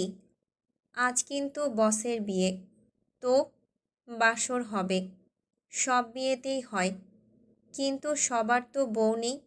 মানে, বসের বউ আছে তো? আমারও তো বউ আছে।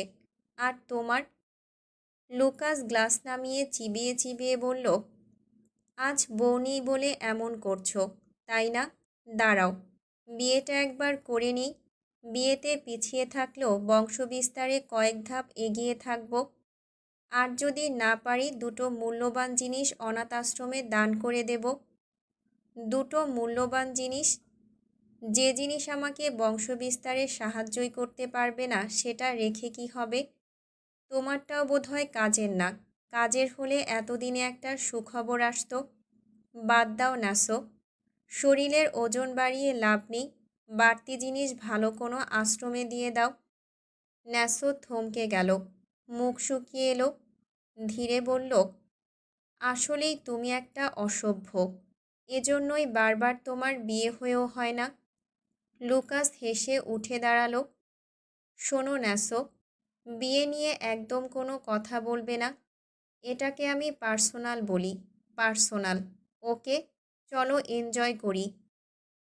হঠাৎই সাউন্ড বক্সে গর্জে ওঠে গ্যাংস্টার ওয়াইফ, এমন ভলিউমে যে গোটা হলটা কেঁপে ওঠে।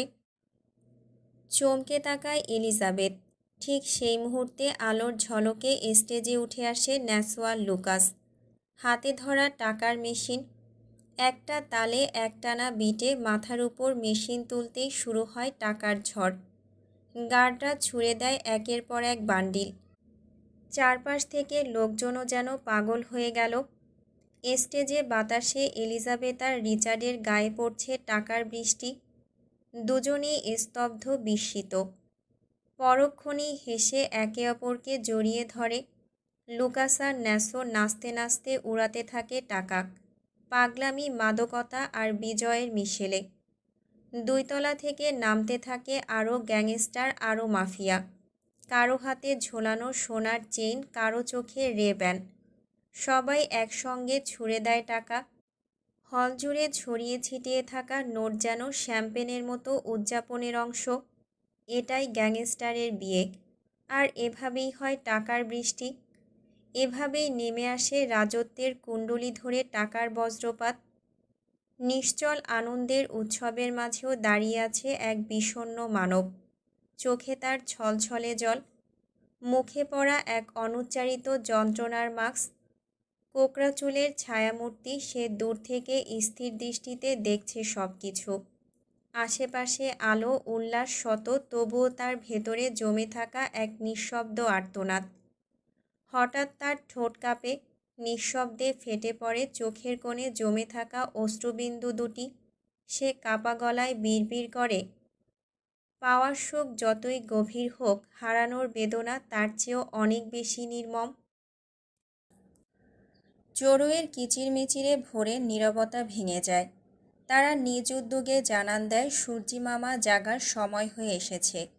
সে প্রস্তুত সোনালি আলোর কোমল হাতছানিতে জাগিয়ে তুলতে নিদ্রিত প্রকৃতিকে। বুড়িগঙ্গার পাড় জুড়ে ছড়িয়ে পড়ে পাখিদের সুরেলা প্রভাত বর্ণনা। বেহালার মতো বেজে ওঠে ডানা ঝাপটানোর সেই সুর। লারা নিশ্চল আলো ছায়া গায়ে মেখে বসে আছে আকাশের নিচে, যেন সে নিজেই এক প্রহরের প্রহরী। হঠাৎ বিষণ্ণতার ভারে নেতিয়ে পড়া ক্লান্ত অবসন্ন শরীর হেলে পড়ল ঘাটের শ্যাওলা মাখানো সিঁড়িতে। সোনালি কুন্তলরাশি অবিন্যস্তভাবে ছড়িয়ে পড়ে রইল পিছলে সিঁড়িগুলোতে। উজ্জ্বল গোলাপ বর্ণের মুখশ্রী আজ নিষ্পাণ, বিবর্ণ। হৃদয়ের কুঞ্জবনে প্রেমের লহরী দুঃখের সাগরে আত্মত্যাগ করে। অপরাহ্নে নীরবতা তীব্র চিৎকার করে বাজতে থাকে সেথায়।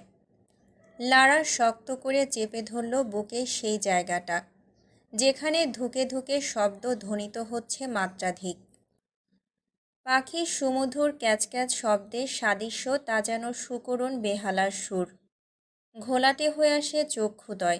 ফাঁপা বিবর্ণ দৃষ্টিতে সে নির্লস তাকিয়ে থাকে মৃদু আলোয় আলোকিত শূন্য আকাশটায়। হঠাৎ মনে হলো পশ্চিম আকাশে একটা তারা জ্বলজ্বল করে জ্বলছে। সে যেন তৃষিত চোখে তাকিয়ে আছে তার দিকে, সঙ্গ দিচ্ছে। নয়তো দিনের আকাশে তারা ভেসে বেড়ানোর মতো অবিশ্বাস্য কথা সে ইহজন্মে শোনেনি। লারা তাচ্ছিল্যে হাসল। এমন উদ্ভট কর্মকাণ্ড তো শুধু একজনেরই মানায়। কে আর সে? সেই বেপরোয়া উচ্ছৃঙ্খল প্রেম আহাসান, অফিসার প্রেম আহাসান। লোকটা আর পিছু ছাড়ল না। বিশাল এক প্রাচীর তাদের মাঝে নিটোল দাঁড়িয়ে। সে চাইলেও এই প্রাচীর ভেদ করে লারার কাছে আসতে পারবে না, পাশে বসতে পারবে না। সব সময়ের মতো বুড়ো আঙ্গুলের ডগা দিয়ে আলতো করে চোখের পানি মুছে দিতে পারবে না। তাই হয়তো দূর থেকে নিবিড় পর্যবেক্ষণে রাখছে মেয়েটাকে, যাতে করে কোনোরূপ ভুল পদক্ষেপ নিয়ে না নেয়। এতক্ষণ নিজেকে সামলে রাখতে পারলেও এবার ব্যর্থ হয় লারা। কোটর ভরে ওঠে শ্রাবণের ধারায়। অনুভূতির আন্দোলনে ঝিমঝিম করে ওঠে বুক। লারার মানসপটে স্মৃতির ধারা হয়ে ভাসতে থাকে একটা দীর্ঘদেহী অব্যয়। টোলপড়া হাসির লম্বাটে দুটো হাত। হঠাৎ কাঁধে কারোর স্পর্শে অন্তরাত্মা কেঁপে ওঠে। থরথর করে ঝাঁকুনি খেল নারী অস্তিত্ব। একটা হাত, শক্ত খসখসে, আঙুলগুলো লম্বা লম্বা। গতি হারায় হৃদয় স্পন্দন। এটা কি আদতেও সম্ভব? দুর্বোধ্য লারার কাছে মনে হয়, বোধহয় সম্ভব। সহসায় মোহাচ্ছন্ন হাসিতে উদ্ভাসিত হলো ঠোঁটের কোণ। ভুবনজয়ী হাসি দিয়ে পেছন ফিরতেই থমকালো সে। সূর্য যখন ক্লান্ত হয়ে পশ্চিম আকাশে হেলান দিয়ে সমুদ্রের অতল গহ্বরে ডুব দেয়, ঠিক সেভাবেই লারার চোখে মুখের উজ্জ্বলিত শিখা আশার আধার নিয়ে তলিয়ে গেল। কার্নিশদ্বয়ের নোনা জল মেঘের মতো ঝরে পড়ল গাল বেয়ে। মুখ ফিরিয়ে নেয় সে। তাকবীর নৈশব্দে আসন পাতল লারার পাশে। হাতে থাকা মদের বোতল দুটো রাখল তাদের মাঝখানে। লারা ফিরে তাকালো না। শ্যাওলা ধরা সিঁড়িতে অপার্থিব সৌন্দর্য খুঁজে পেয়েছে সে।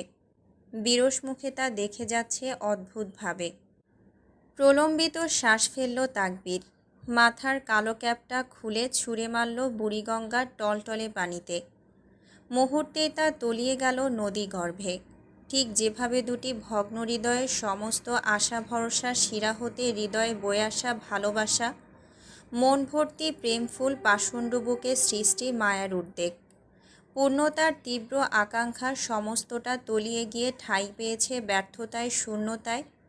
তারা নিভৃতে বসে রইল কিছুক্ষণ। কেউ কথা বলল না কারোর সাথে। দুজনেই যেন অবগাহন করেছে বীজগণিতের কোনো জটিল অঙ্কের সমাধানে। কষ্ট পুষে রাখতে নেই।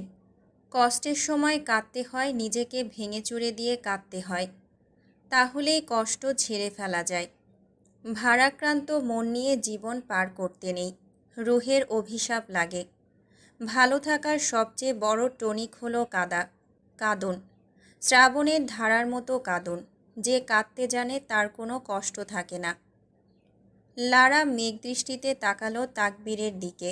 জড়িয়ে আসা কণ্ঠে উল্টো প্রশ্ন ছুড়ে দিল, মস্তিষ্কে যে সে নামক পোকাটা ঘাঁটি গেড়ে বসে আছে, তার ব্যবস্থা কি?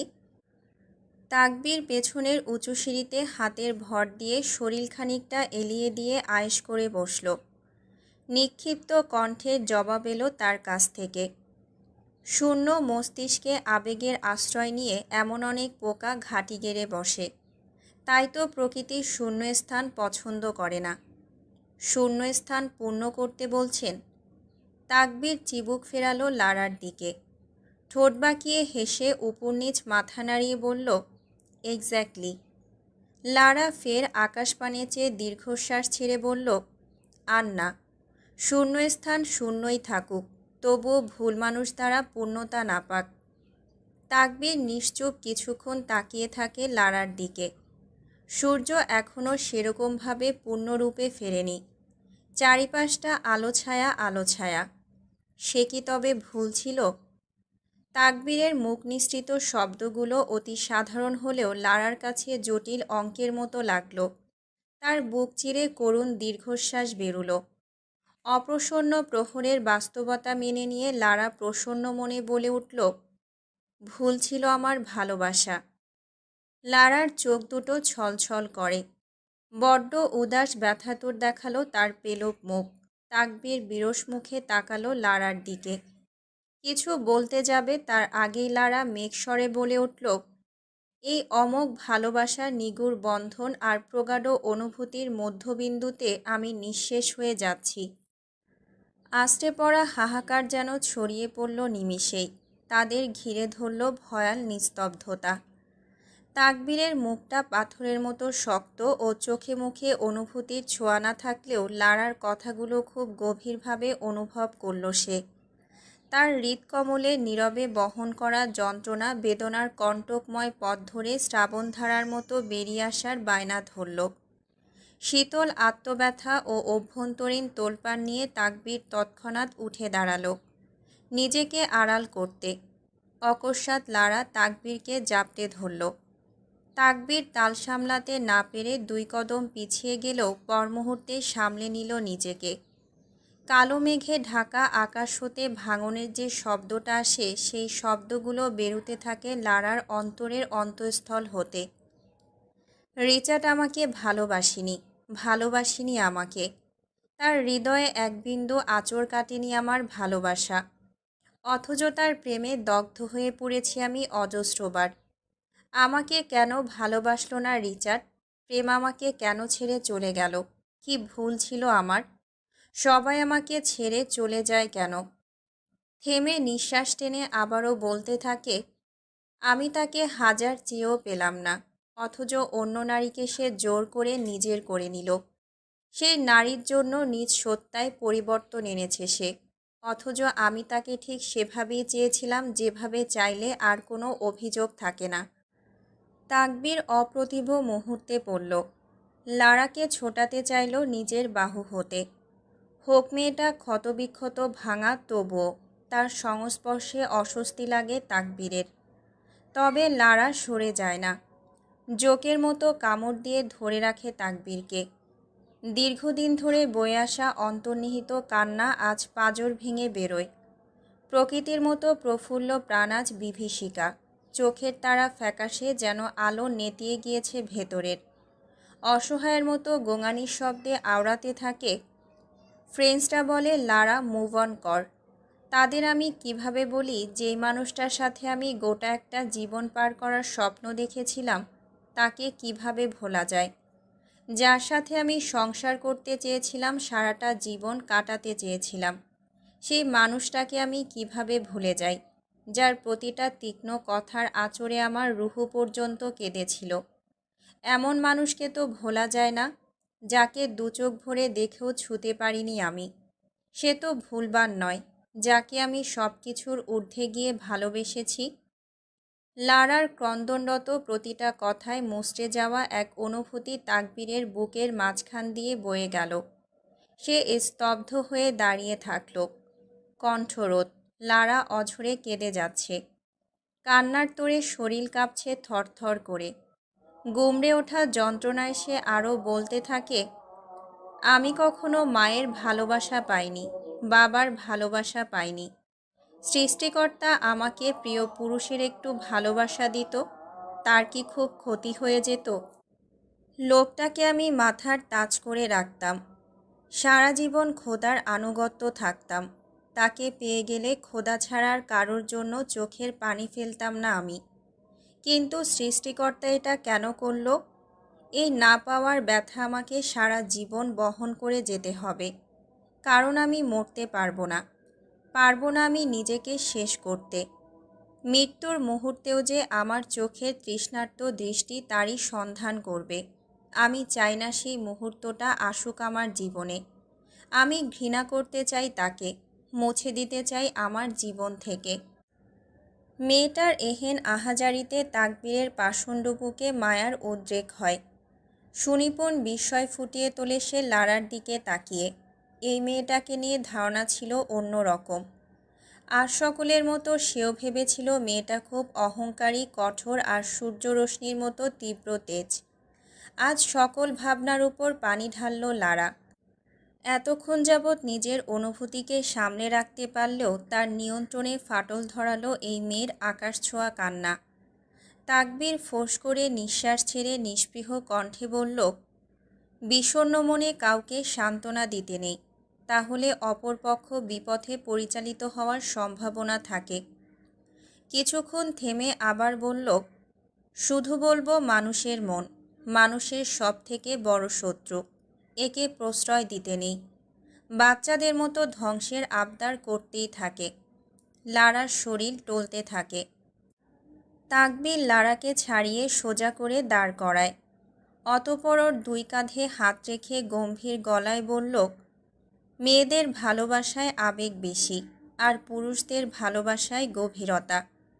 আপনার এই কান্না অন্যের কান্নার কারণ হতে পারে, সুতরাং শান্ত হন। নদী তটে ঠান্ডা হাওয়া বইতে শুরু করলো আচমকাই। তাকবীর একটা মদের বোতল তুলে লারার দিকে এগিয়ে দিল। লারা ভ্রুকুঞ্চিত করে তাকালো তাকবীরের শ্যামবর্ণে। যদিও শ্যামবর্ণ এখন কৃষ্ণবর্ণে রূপান্তরিত হয়েছে। তাকবীর ভ্রু নাচিয়ে ইশারা করল। লারা সঙ্গে সঙ্গে তাকবীরের হাত থেকে মদের বোতল ছিনিয়ে নিয়ে মুখে পুরে দিল। এক নিঃশ্বাসে শেষ করল সে সম্পূর্ণ বোতল। নিজেকে অনুভব করল ভূমিকম্পের কেন্দ্রবিন্দুতে আটকে থাকা পুরনো ভাঙাচোরা একটা দালান হিসেবে। পা যেন জমাট বাঁধা ভারী সীসার মতো। পৃথিবীটা গোল হয়ে ঘুরছে তার চারপাশে, চোখের সামনে সব ঝাপসা। শরীর একবার এদিকে ছুটছে তো আরেকবার ওদিকে। কানের ভেতর মৌমাছির মতো শো শো আওয়াজ হচ্ছে। মস্তিষ্ক নিউরন শ্রবণেন্দ্রিয় ঝাঁঝরা করে দিচ্ছে মৌমাছির ঝাঁকেরা। হঠাৎ তাকবীর উচ্চ শব্দে বলে উঠল, মিস লারা, কাঁদুন, শব্দ করে কাঁদুন। লারা শুনল কথাগুলো। তারপর কি জানি কি হলো। হঠাৎ লারা হাঁটু ভেঙে বসে পড়ল সিঁড়িতে। আকাশপানে চেয়ে চিৎকার করতে থাকে। তার কণ্ঠনালীর রগগুলো দৃশ্যমান হয়, ফুলে ফেঁপে ওঠে। বুকের গভীর থেকে ক্ষতের আর্তনাদ চিৎকার দিয়ে বেরোয়। আল্লাহ, ইয়া আল্লাহ, সবটা আপনার হাতে ছিল, সবটা ছিল। আপনি চাইলেই পারতেন তাকে আমার করে দিতে, কিন্তু আপনি চাননি। তার আমার হওয়ার কথা ছিল, কিন্তু আপনি তাকে আমার করে দেননি। আমি কষ্ট পেয়েছি, খুব খুব কষ্ট পেয়েছি। ইয়া রব, শুনতে পাচ্ছেন আপনি? আমি খুব কষ্ট পেয়েছি। আপনার এই নিষ্ঠুর ফয়সালা আমার মন ভেঙে দিয়েছে। তাকবীর সময় নিয়ে লারাকে সামলালো। তারা এখন পাশাপাশি বসে আছে। অবশিষ্ট বোতলটা সে খোলে না। লারা গিলে যাচ্ছে সে কখন থেকে একটু একটু করে। নেশা বেশ ভালোই চড়ে গিয়েছে। এখন আর কাঁদছে না লারা, বরং অযথাই হাসছে, জোরে জোরে শব্দ করে উন্মাদের মতো। তাকবীর অবশ্য বাধা দেয়নি। তার মাঝে আজ অদ্ভুত দৃঢ়তা। বিরহবিধুর মনকে কি দিয়ে বুঝ দিয়েছে লোকটা কে জানে। লারা হঠাৎ বাচ্চাদের মতো কান্না শুরু করল। ঠোঁট উল্টে প্রশ্ন করে, হৃদ কেন আমার হলো না? তাকবীর স্নেহার্দ্র দৃষ্টিতে তাকালো লারার দিকে। ইতিমধ্যে সে বুঝে গিয়েছে মেয়েটার উপর দিয়ে যেমনই হোক ভেতরে ভেতরে খুবই ভঙ্গুর। তাকবীর জবাব দিল নরম গলায়, স্রষ্টা চাইনি তাই। স্রষ্টা চাইনি? স্রষ্টার হুকুম ছাড়া গাছের একটা পাতাও নড়ে না। সুতরাং আপনার আমার চাহিদায় কিছুই হবে না। অযথা প্রত্যাশা ছেড়ে দিন। লারা ফ্যালফ্যাল করে তাকিয়ে থাকে তাকবীরের দিকে। সেই শুরু থেকেই দেখে এসেছে মানুষটা তার ভালোবাসার ক্ষেত্রে কতটা ভঙ্গুর। অথচ আজ? তাহলে স্রষ্টার হুকুমেই আমারই পরিণতি? লারার নির্বোধ প্রশ্নে তাকবীরের ঠোঁটে এক চিলতে হাসি ফোটে। সেই ঠোঁটের কোণে হাসির রেখা ধরে রেখে প্রত্যুত্তর করল সে, স্রষ্টার হুকুম তো অবশ্যই, তবে নিজ কর্মের ফলও বলতে পারেন। লারার চোখে মুখে জলজলে বিস্ময়। কর্মের ফল? একজন পুরুষ বিবাহিত জানা সত্ত্বেও তার প্রতি ভালোবাসায় পড়া, তা যতই হৃদয়ের তাগিদ হোক সেটি পাপ। পবিত্র সম্পর্কের পরিধিতে এমন নিষিদ্ধ আকাঙ্ক্ষা স্রষ্টার বিধানের পরিপন্থী। আত্মার শান্তি থেকে বিচ্যুতির নাম। তাহলে তো আপনিও সমান পাপী। তাকবীর মাথা দুলিয়ে কুটিল হাসল, এমন যেন সে খুবই মজাদার কিছু শুনেছে। হঠাৎই হাসি থামালো সে। বিরস মুখে তাকালো লারার দিকে। হ্যাঁ, তা তো অবশ্যই। আপনার কষ্ট হচ্ছে না? মৃত মানুষের আবার কিসের কষ্ট? কষ্ট তো শুধু জীবিতদের হয়। লারা নির্বাক, পলকহীন তাকিয়ে থাকে তাকবীরের চিরায়ত গম্ভীর অব্যয়ে। তাকবীর ম্লান হাসল।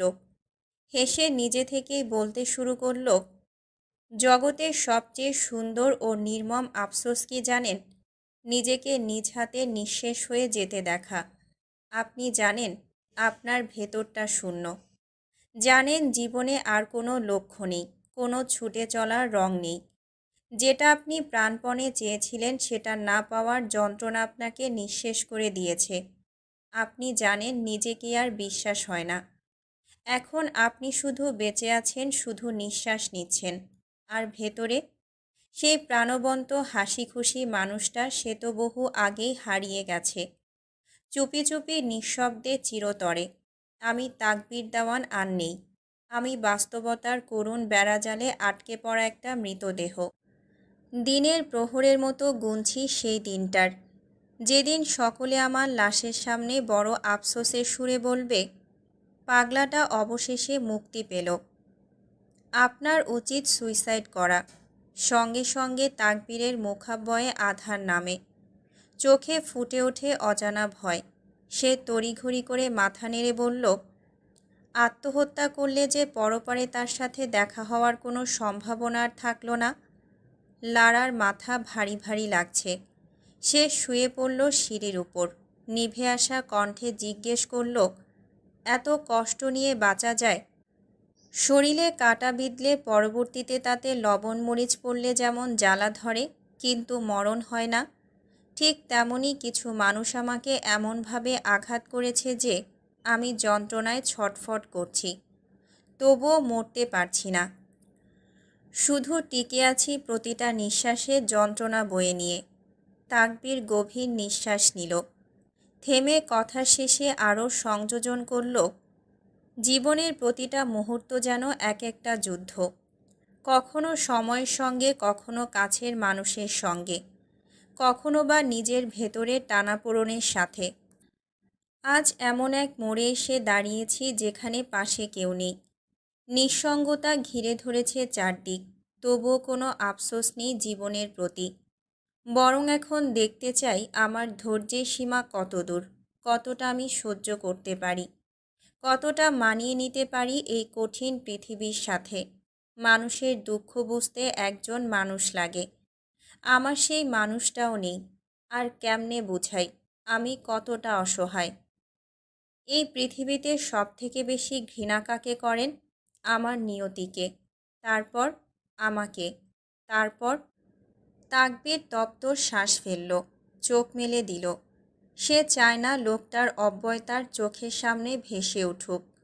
শূন্য অভিব্যক্তিতে বলল, আমার বাবাকে।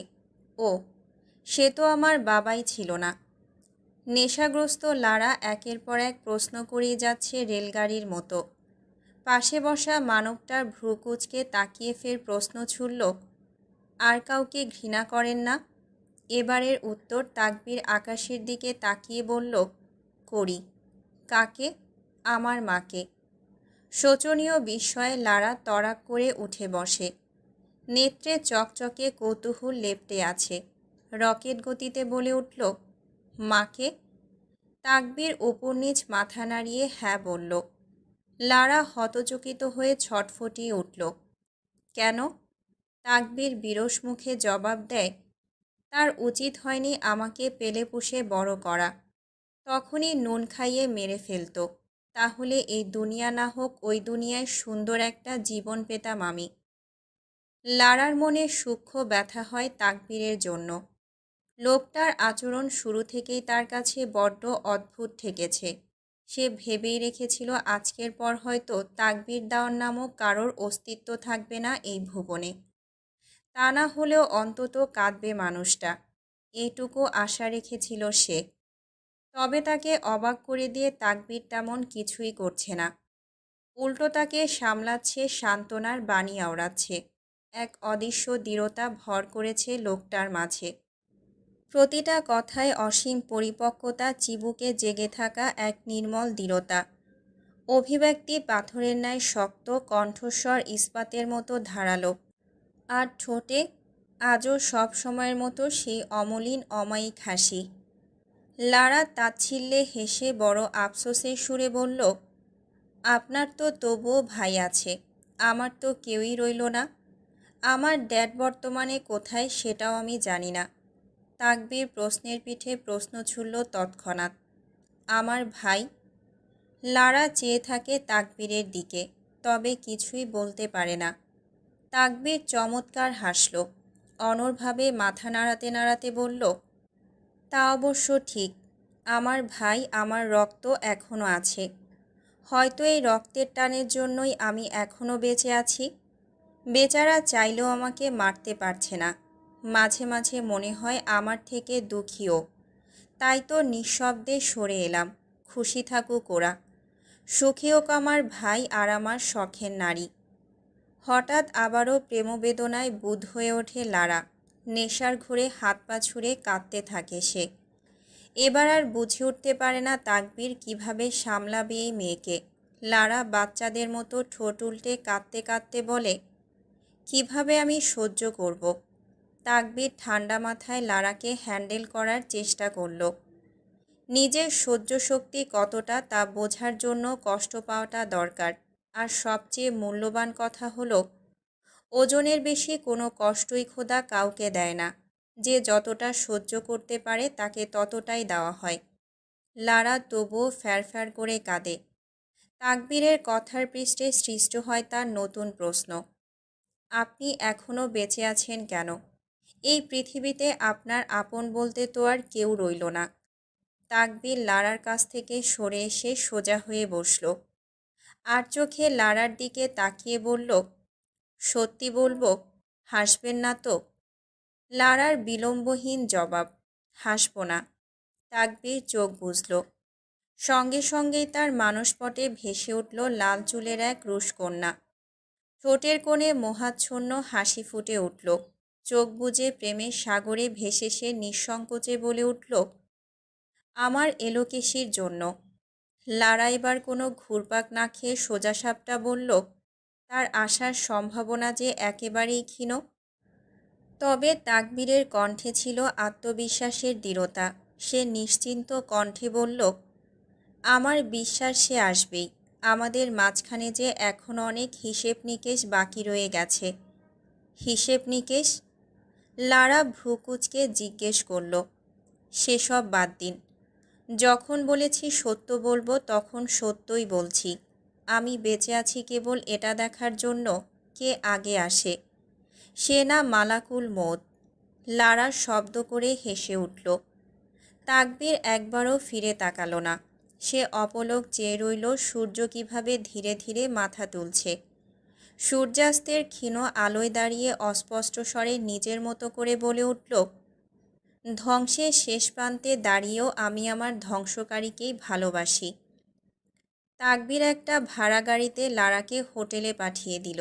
সে এখন দাঁড়িয়ে আছে ঘাটের ধারে বিশাল এক বটগাছের ছায়ায়। রোদের কাপা কাপা আলো যেন তার মুখের ক্লান্তি, ভেতরের ধ্বংস দেখতে পাচ্ছে স্পষ্ট। তাকবীর চুপচাপ তাকিয়ে আছে নিজের ছায়ার দিকে। শূন্যতা ও আত্মসমালোচনার এক নিঃশব্দ প্রতিবিম্ব মাটিতে। মানুষ যখন একা হয়ে যায় তখন আর কেউ তাকে রুখে রাখতে পারে না নিজের সত্যের মুখোমুখি হওয়া থেকে। তাকবীর আজ দাঁড়িয়ে আছে সেই সত্যের সামনে।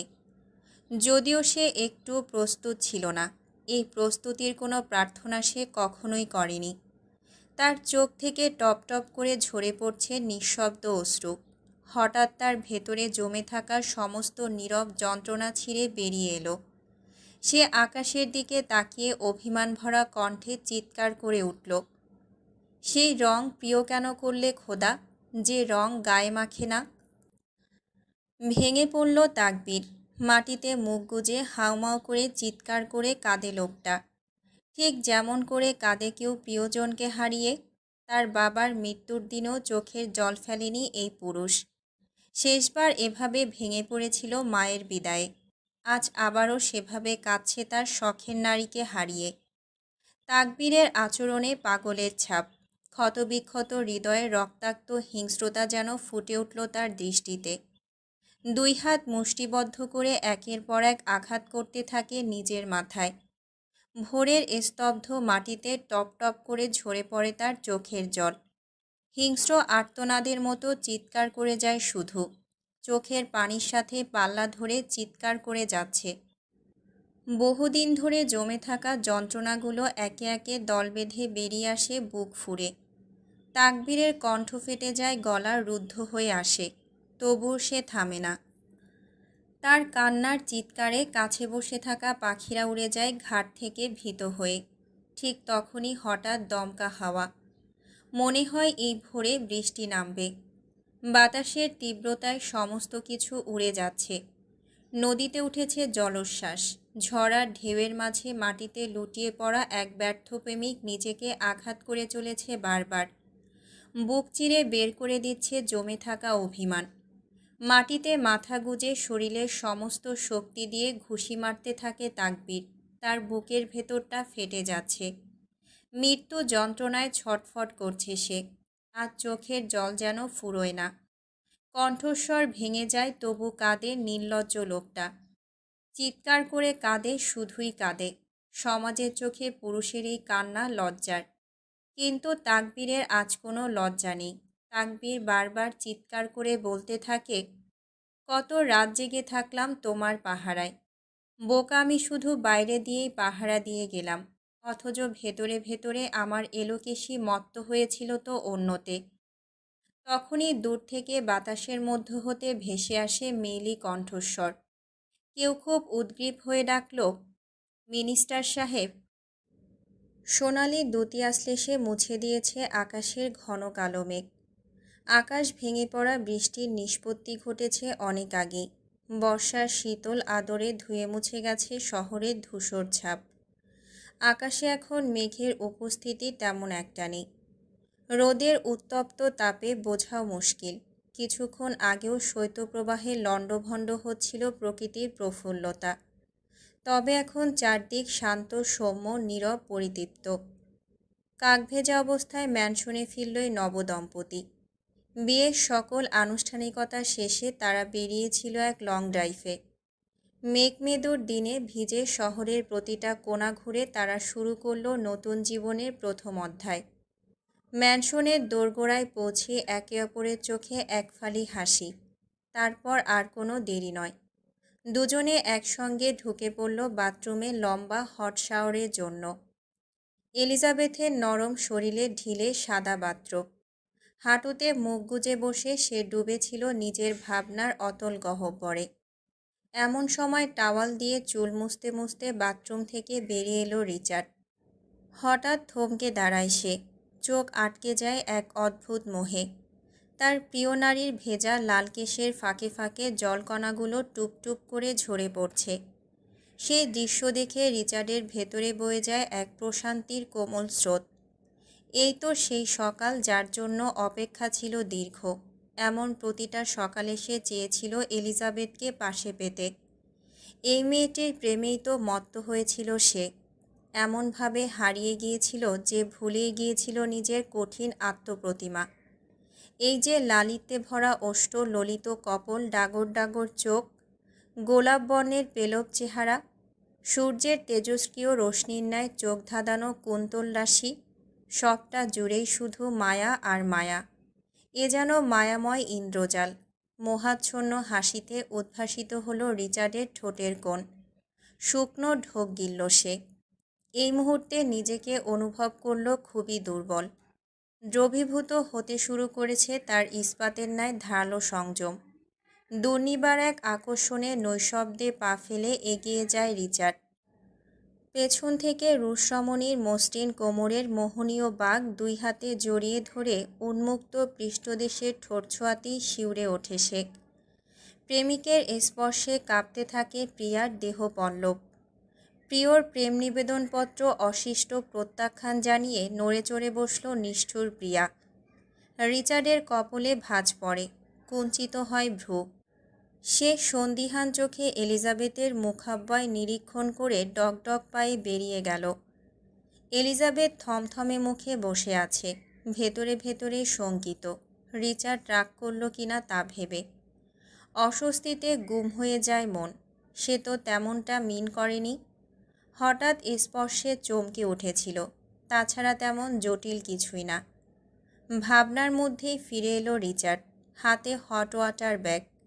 সহসা কোনো কথা ছাড়াই রিচার্ড ওয়াটার ব্যাগ আলগোছে চেপে ধরল এলিজাবেথের তলপেটে।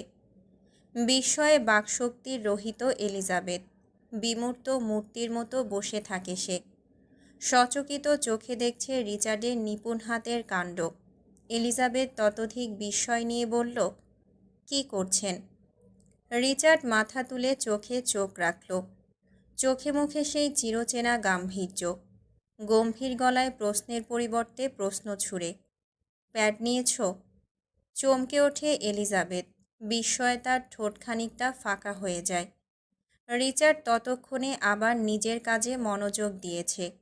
সে হট ওয়াটার ব্যাগটা হাতে নিয়ে এলিজাবেথের পেছন ঘেঁষে বসে। এক হাতে ব্যাগটা চেপে ধরে মেরুদণ্ড বরাবর আর অন্য হাতে সুনিপুণ ভঙ্গিতে কোমরে মালিশ করে দেয়। আঙুলের টান নিরবচ্ছিন্ন নিখুঁত ছন্দে চলে অবিশ্রান্ত। এলিজাবেথ বিস্মিত হয়, আরও আবেগে আপ্লুত হয়। তার হৃদয়ের কুঞ্জবনে আবেগের কাঁপন তোলে এই অপ্রত্যাশিত যত্ন। এই মানুষটা নাকুচু অহংকারী হৃদয়হীন মনে হতো যাকে, সে কি সহজেই ভেঙে পড়ে স্ত্রীর প্রয়োজনে। তখন সে আর কোনো গ্যাংস্টার বস নয়, হয়ে ওঠে নিখাদ এক আদর্শ স্বামী। তার হাতের প্রতিটা স্পর্শে মিশে থাকে স্নেহ, আস্থা আর একরাশ ভরসা। সব বুঝেও এলিজাবেথ চুপ থাকে, তবুও চোখে ফুটে ওঠে শান্ত মিটিমিটি হাসি। তার ভালোই লাগে এই পুরুষটার যত্ন। Feeling better now? রিচার্ড ধীরে জানতে চায়, গলায় তখনও এক টুকরো সংকোচ। দীর্ঘক্ষণ পর এলিজাবেথ মুখ খোলে। ঠোঁটে এক চিলতে হাসি রেখে বলল, আপনাকে কে বলল I am on my period? রিচার্ডের চিবুক রুড হলো। কাঁধের উপর ঝুঁকে ছদ্মরাগ নিয়ে বলল, তখন সরে গেলে যে? এলিজাবেথ বাচ্চাদের মতো দন্ত বিকশিত করে হাসল। শীর্ণ দুই হাতে মুখ চেপে হাসতে হাসতে বলল, কাতুকুতু লাগছিল তাই। এলিজাবেথ হঠাৎ নিজের শরীর শূন্যে অনুভব করল। মাথাটা আছড়ে গিয়ে পড়ল একটা শক্ত বিশ্বস্ত বক্ষপটে। নিজেকে আবিষ্কার করল রিচার্ডের কোলে। অকস্মাৎ রিচার্ডের এহেন অনাহুত কাণ্ডে থতমত খেয়ে গেল এলিজাবেথ। মাথাটা ঝিমঝিম করছে। রিচার্ড ওর চিবুক চেপে পেলব মুখখানা উপরে তুলে গাঢ় কণ্ঠে হুঁশিয়ারি বার্তা এনে বলল, আমার ধৈর্য নিয়ে একদম খেলবে না। I want you. শুকনো ঢোক গেলা কিংবা ভয়ের বিপরীতে রহস্যময় হাসি ঝলক খেল এলিজাবেথের চেহারায়। দগদগ করে হেসে দুই হাতে আশ্লেষে পেঁচিয়ে ধরল রিচার্ডের গলা। ঘাড় উপরে তুলে অবিশ্রান্ত দুই পাশে মাথা দুলিয়ে পিটপিট করে চেয়ে বলল, চলুন আজ আমরা ইউনিক কিছু করি। রিচার্ডের চোখ মুহূর্তেই সতর্ক হয়ে উঠল। সন্দেহভরা দৃষ্টিতে গভীরভাবে পর্যবেক্ষণ করতে লাগল এলিজাবেথকে। এই চাতুর্যের রহস্য কি? কোথায় লুকিয়ে আছে কাটার ফাঁদ? গ্যাংস্টার বস হয়তো অনেক কিছুই বোঝে, অনেক কিছু পড়ে ফেলে চোখ দেখে, কিন্তু এই নিষ্পাপ মুখশ্রীর আড়ালে যে এমন ভয়ঙ্কর চাল থাকতে পারে, সেটা সে এখনও মানতে পারে না। এই মেয়ের ভেতরের ছলনার ছায়া সে চেনে, তবুও প্রতিবারই নতুনভাবে ধরা খায়। কারণ এলিজাবেথের মতিগতি আগুনের মতো, কখন জ্বলে ওঠে কখন নিভে যায় কে জানে। রিচার্ড ভ্রুকুচকে হালকা অভিমানী স্বরে বলল, ইউনিক? রাতের বাসর দিনে হতে চলেছে, তুমি আর কি চাও রেড? রকেটের গতিতে জবাব ছুড়ে দেয় এলিজাবেথ। বাসরের অল্টারনেটিভ কিছু? ফালতু কথা বাদ দিয়ে কাছে আসো রেড। বাসরের কোনো বিকল্প হয় না। বলেই রিচার্ড এগিয়ে এলিজাবেথকে টানতে গেল, কিন্তু ধরা দেয় না এলিজাবেথ। দুই হাত ঠেলে দেয় সামনে, যেন এক প্রাচীর তুলে দেয় নিজেদের মাঝখানে। শক্ত গলায় বলল, শাট আপ মিস্টার কায়নাত, আমি আগেই বলেছি, আজ আমরা শুধু গল্প করব, and you have to keep my words. Richard প্রলম্বিত শ্বাস ফেলল, তার কণ্ঠে হতাশার রেশ। আচ্ছা, গল্প শুরু করো। এলিজাবেথ রিচার্ডের বুকে মাথা রেখে পা লম্বালম্বিভাবে বিছিয়ে দিয়ে খুবই আয়েসি ভঙ্গিতে শুল। প্রসিদ্ধ জ্ঞানীদের মতো ভাবুক ভঙ্গিমায় বলল, আচ্ছা, আমি জন্ম না নিলে আপনি নিশ্চয়ই অন্য আরেকটা মেয়েকে বিয়ে করতেন। তাই না? রেড অ্যালার্ট সাইরেন হুঙ্কার তুলল রিচার্ডের কানের পার্শ্ববর্তী জায়গা দিয়ে। সে জানে উত্তর দেওয়া এবং এড়িয়ে যাওয়া উভয়ই বিপজ্জনক এই মুহূর্তে। রিচার্ড বেশ কৌশলে জবাব দিল প্রথম প্রশ্নের। অসম্ভব। বিয়ে, তাও তোমাকে ছাড়া? জান, সেটাও আমি আমার জন্মের আগে ভাবিনি। এলিজাবেথ ঘাড় ঘুরিয়ে সন্দেহভাজন দৃষ্টিতে তাকায় রিচার্ডের চোখে। রিচার্ড বহু কষ্টতে নিজেকে গম্ভীর ভাবলেশীন রাখার চেষ্টা করল। এলিজাবেথ তীক্ষ্ণ দৃষ্টি ফিরিয়ে নিয়ে বলল, আচ্ছা, আপনি আমার প্রেমে সর্বপ্রথম কি দেখে পড়েছিলেন? কোনোরূপ জড়তার সংকোচ ছাড়াই জবাব দেয় স্পষ্টভাষী রিচার্ড। তোমার মনোমুগ্ধকর রূপে মোহিত হয়ে। ডাজ ইট মিন আপনি আমার রূপের ধরা খেয়েছেন? Kind of. এলিজাবেথ আরেক ধাপ এগিয়ে ফের করে বসল আরেকটি অদ্ভুত প্রশ্ন। আচ্ছা, আপনি তো শুধু আমার বাহ্যিক সৌন্দর্য দেখেছিলেন, ভেতরটা তো দেখেননি। ধরুন আমাকে বিয়ে করার পর হঠাৎ দেখলেন আমি লেসবিয়ান বা বাইসেক্সুয়াল, তখন কি করতেন? রিচার্ড দীর্ঘশ্বাস ফেলে আওড়ায়, আমি দীর্ঘশ্বাস ফেলতাম। এলিজাবেথ উত্তরের ধার ধারল না। রেলগাড়ির মতো তার মুখ অবিশ্রান্ত চলেই যাচ্ছে। যদি আমার রাতে ঘুমের ঘোরে হাঁটার অভ্যেস থাকত, তখন? রিচার্ড দুই হাতে জড়িয়ে নিল পলকা দেহখানা। দুই হাতে জাপটে ধরে নিবিড় বন্ধনে আবদ্ধ করে প্রসন্ন মনে প্রত্যুত্তর করে, আমি তোমাকে শক্ত করে জড়িয়ে ধরে ঘুমাতাম রোজ।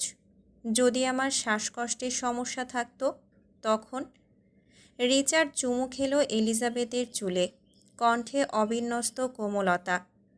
তখন আমি শুধু তোমার কপালে চুমু খেতাম। যদি অনাকাঙ্ক্ষিতভাবে আমার মুখ পুড়ে যায়, তখন? রিচার্ড দুই হাতের কুয়াশা ভরা আসলায় চেপে ধরল এলিজাবেথের চিবুক। লোকটার চোখে মুখে আশার আধার, কণ্ঠ খাদে নামানো। রিচার্ড এলিজাবেথের সমস্ত মুখে ছোট ছোট চুমুতে ভরিয়ে দিয়ে আবারও শক্ত করে বুকের সাথে চেপে ধরে বলল, তখন সেই পুড়ে যাওয়া মেয়েটাকে এভাবে আদরে আদরে ভরিয়ে বুকে জড়িয়ে রাখতাম আমি। সমাজের কারোর কুৎসিত দৃষ্টি পড়তে দিতাম না তার উপর।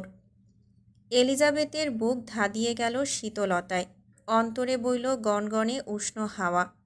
মিটমিটি হেসে আবারও অদ্ভুত রাজ্যের যত সব অদ্ভুত প্রশ্নের রং বেরঙের সমাহার নিয়ে বসল। যদি? রিচার্ড মুখে হাত চেপে থামিয়ে দিল। এলিজাবেথ মুখ থেকে হাত সরিয়ে অনুনয়ের সুরে বলল, আর একটা শুধু। তপ্ত শ্বাস ফেলল অধৈর্যগোছের ধৈর্যশীল স্বামী রিচার্ড কায়নাত। চোখের ইশারায় অনুমতি প্রদান করতে এলিজাবেথ হৈ হৈ করে বলতে থাকে, ধরুন আপনি আমাকে বিয়ে করলেন, তারপর বাসরাতে দেখলেন আমি আসলে মেয়ে না ছেলে।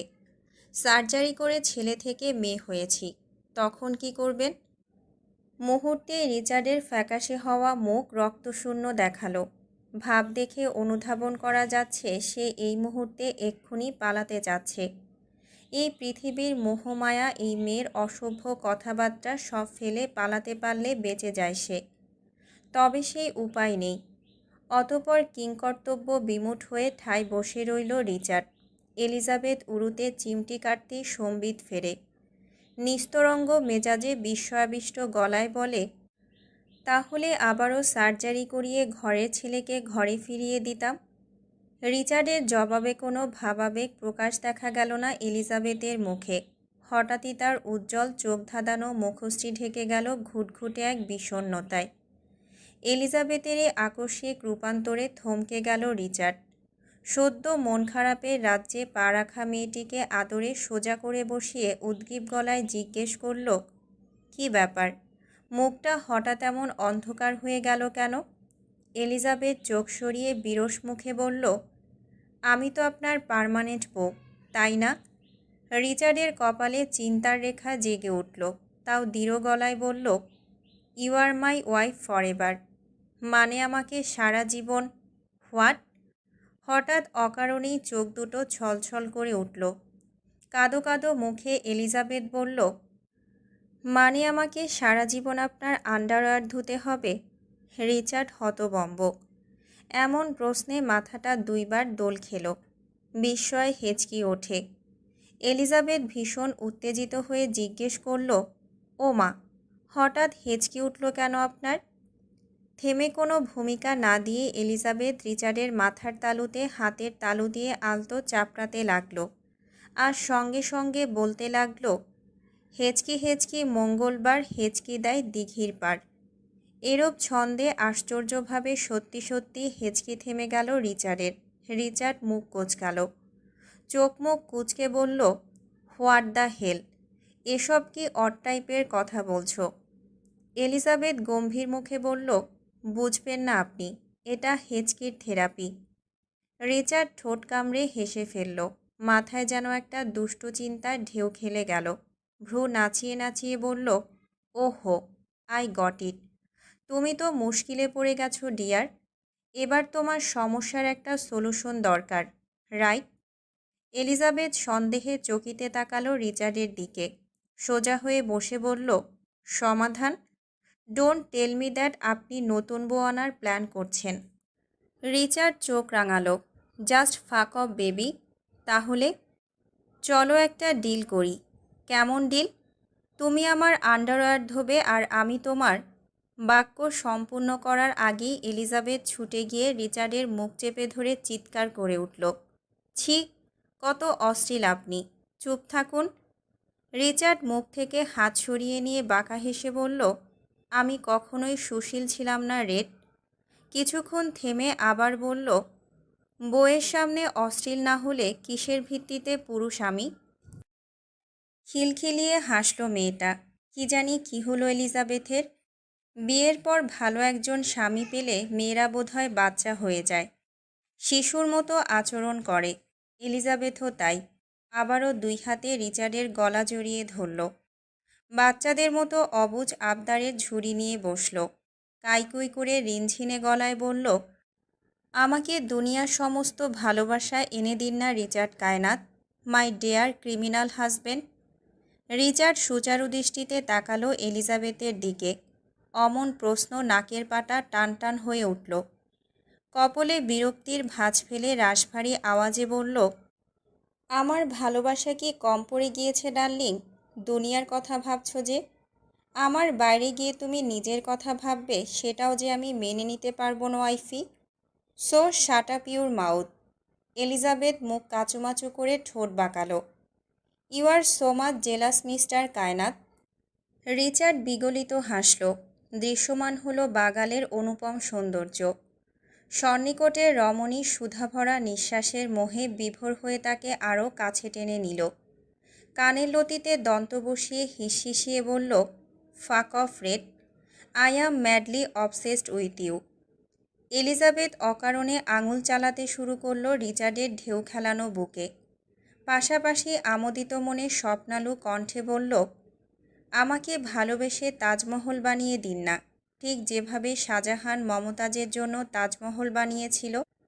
রিচার্ডের অতলস্পর্শী দৃষ্টি নিবিষ্ট ছিল এই রুশরমণীর হাওয়াই মিঠাই রঙা পেলব চেহারায়। পাখির ডানার ন্যায় নরম তুলতুলে একটা হাত ছিল তার ড্রাগনের ট্যাটুখচিত হাতের মুঠিতে।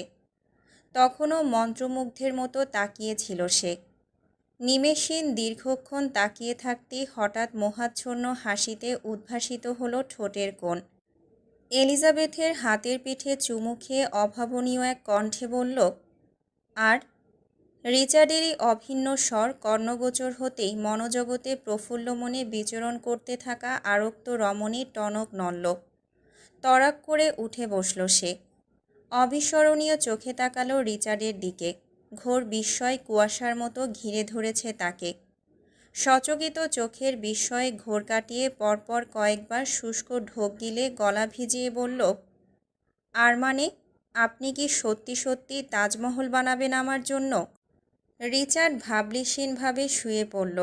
বিস্ময়ের উষ্ণ চাদর গায়ে জড়িয়ে চিত্র পুত্তলিকার মতো মন্থর স্থিতিশীলতার মতো বসে থাকা এলিজাবেথকে বুকের উপর আশ্রে ফেলে শূন্য অভিব্যক্তিতে বলল, কি জানি? এলিজাবেথ ধরফরিয়ে উঠে বসল। বিহ্বলিত দৃষ্টিতে ফিরে তাকালো রিচার্ডের দিকে। পুলকিত তনুমন আবেগ আপ্লুত হয়ে হুট করেই বলে উঠল, তাহলে তো আমাকে আগে মমতাজের মতো মরতে হবে। ঠাস। একটা দানবীয় থাবা আচমকা এসে আছড়ে পড়ল গালে। তাল সামলাতে না পেরে এলিজাবেথ ছিটকে গিয়ে বিছানা থেকে মেঝেতে পড়ে যায়। ঠোঁট ফেটে রক্ত ঝরে। উঠে বসে নিজেকে সামলে নেওয়ার আগেই দ্বিতীয় আঘাত এসে পড়ে তার গায়ে। রিচার্ড ক্ষুধার্ত বাঘের মতো ঝাঁপিয়ে পড়ে, চিবুক চেপে ধরে এলিজাবেথের। দু চোখে তখন গনগনে অগ্নিশিখা। বিষে জ্বলা ভাষায় চিৎকার করে উঠল, কুত্তার বাচ্চা, আজকের পর থেকে জবানে লাগাম টানবি। ফার্দার যদি তোর মুখে এমন কথা শুনি, আল্লাহর কসম, জানে মেরে ফেলবো তোকে। এলিজাবেথের ঠোঁট কেঁপে ওঠে। ব্যথায় না অভিমানে তা বোঝা যায় না। রাগ বা কান্নার বদলে নিঃশব্দে রিচার্ডের বুকে মাথা গুজে দেয় একটা অভিমানী বিড়াল ছানার মতো। আগের এলিজাবেথ হলে এতক্ষণে কান্না ফেলে দিত ঝরঝর করে, কিন্তু এখন আর তা হয় না। এখন এলিজাবেথ জানে, বোঝে, অনুভব করে এই হিংস্র রাগের নিচে লুকিয়ে আছে এক অতল সমুদ্র প্রেম, হারানোর ভয়। রিচার্ডের নিঃশ্বাস অসম হয়ে যাচ্ছে, বুক ধড়ফড় করছে। মাথার আগুন নিভে যেতেই সে এলিজাবেথের মুখে ঝুঁকে পড়ে। তারপর বর্ষণ নামল চুমুর। চুমুতে চুমুতে ভরিয়ে দেয় গাল, বিশেষ করে যেখানে আঙুলের ছাপ বসে আছে। ঠোঁটের ফাটলে রক্ত মুছে যায় জিভের লেহনে। গুনে গুনে 204টা চুমু খেয়ে তবেই থামে রিচার্ড। অভিমানী মেয়েটার মাথাটা নিজের বুকের সাথে চেপে ধরে আবার শক্ত গলায় বলল, this Richard has only one fear in this universe, the fear of losing his এলিজান। এলিজাবেথ গালের পিছল ভাব হাতের পিঠ দিয়ে মুছতে মুছতে ঠোঁট বাঁকিয়ে বলে, ইংরেজিতে মাত বলিয়ে স্যার, একদিন বাংলায় এমন একখান গালি দেব তার মানে খুঁজতে 20 দিন লাগবে আপনার। রিচার্ড মৃদু হেসে বলল, আচ্ছা শুনি তো 2টা গালি। খিটাঙ্কি সিটিনাল। এত। রিচার্ডের মুখে এমন শব্দ শুনে ফিক করে হেসে উঠল এলিজাবেথ। রিচার্ড ফোঁস করে একটা নিঃশ্বাস ফেলে এলিজাবেথকে কোলে তুলে বলল, অনেক গল্প হলো রেড, এবার চলো। কোথায়? আর ধৈর্যের পরীক্ষা নিও না। আই রিকোয়েস্টেড ইউ জান, নো মিন্স নো। এক হাতে এলিজাবেথকে বহন করে অন্য হাতে চিবুক চেপে ধরে রিচার্ড এবার কঠিন গলায় বলল, watch your tone honey, I will shut your mouth in my way. এই মৃদু হুমকির জবাবে এলিজাবেথ রিচার্ডের থুতুনিতে আঙুল ঠেলে মুখটা উপরের দিকে ঘুরিয়ে দেয়। তারপর কণ্ঠনালীতে 2 আঙুল চেপে ধরে বলল, আমি বলেছি গল্প করব মানে শুধু গল্পই করব, আজ কিছুই হবে না। শুনতে ইচ্ছে না হলে ঘুমিয়ে পড়ুন আপনি। রিচার্ড গরম নিঃশ্বাস ফেলে হতাশ স্বরে বলল, ওকে বেশ, ঘুমাবো আমি। এই বলে এলিজাবেথকে কোল থেকে নামিয়ে দিয়ে রিচার্ড উল্টো শুয়ে পড়ে। বলল, বিকেলের আগে ডাকবে না আমায়। রিচার্ড শুয়ে থাকলেও ঘুমায় না, মুখ ভার করে পড়ে থাকে। এলিজাবেথ উকি মেরে দেখে ঠোঁট চেপে হাসে। তারপর টিপ টিপ পায়ে হাঁটতে হাঁটতে ওয়াশরুমের দরজায় গিয়ে দাঁড়ায়। আকর্ষণ জাগাতে গলা খাকারি দেয়, হুম। রিচার্ড বিরক্ত ভঙ্গিতে ভ্রু কুঁচকে ফিরে তাকিয়ে বলে, হোয়াট? এলিজাবেথ ভেজা চোখে মাসুম চেহারা বানিয়ে জিজ্ঞেস করল, আপনি কি সত্যিই ঘুমাবেন? রিচার্ড চোয়াল শক্ত করে চিবিয়ে চিবিয়ে বলল, হ্যাঁ। আর কিছু? এলিজাবেথ ঠোঁট উল্টে আঙুল কসলাতে কসলাতে মৃদু স্বরে বলল, কিন্তু আমি তো জানতাম বিয়ের দিনই বাসর হয়।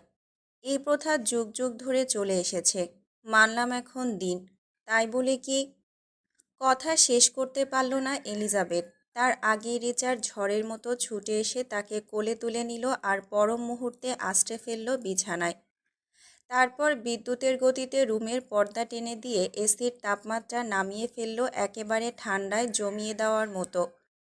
ফের চকিতে কমফোর্টারের ভেতরে ঢুকে এলিজাবেথকে নিজের সাথে আষ্টে পৃষ্ঠে জড়িয়ে ধরে রিচার্ড নিচু গলায় ফিসফিস করে বলল, এখন বলো কে কাকে ঘুমাতে দিচ্ছে না? ঝকঝকে এক উজ্জ্বল সকাল। স্বচ্ছ নীলাকাশে ভেসে বেড়াচ্ছে সাদা তুলোর মতো শরতের মেঘ। কাচের গ্লাস ছুঁয়ে ঢুকে পড়া সূর্যের কোমল রোশনি মুখ ছুঁতেই পিটপিট করে চোখ মেলে তাকায় এলিজাবেথ। চোখ খুলতেই প্রথমেই ধরা দেয় রিচার্ড। বিছানায় কনুই ঠেকিয়ে তালুতে গাল রেখে একদৃষ্টিতে চেয়ে আছে তার দিকে, যেন সারা পৃথিবীর সব অবসর জমা করেছে সে এই সকালে। এলিজাবেথ বিস্ময়ে তাকায় তার অধ্যতমাখা কোমল চাহনিতে, তারপর চমকে নিজ শরীরের দিকে। লজ্জায় গাল রং ধরে জাফরানের মতো। কমফোর্টারটা আরও আটসাট করে জড়িয়ে নেয় সে। রিচার্ড একটুখানি হেসে সুরেলা কণ্ঠে ফিসফিসিয়ে বলে, গুড মর্নিং প্রিন্সেস। এলিজাবেথ আলতো হেসে বলল, গুড মর্নিং। রিচার্ড শব্দ করে এক গাঢ় চুমু আঁকল এলিজাবেথের কপলে। মুগ্ধ কণ্ঠে বলল, my princess is awake, slept well little one.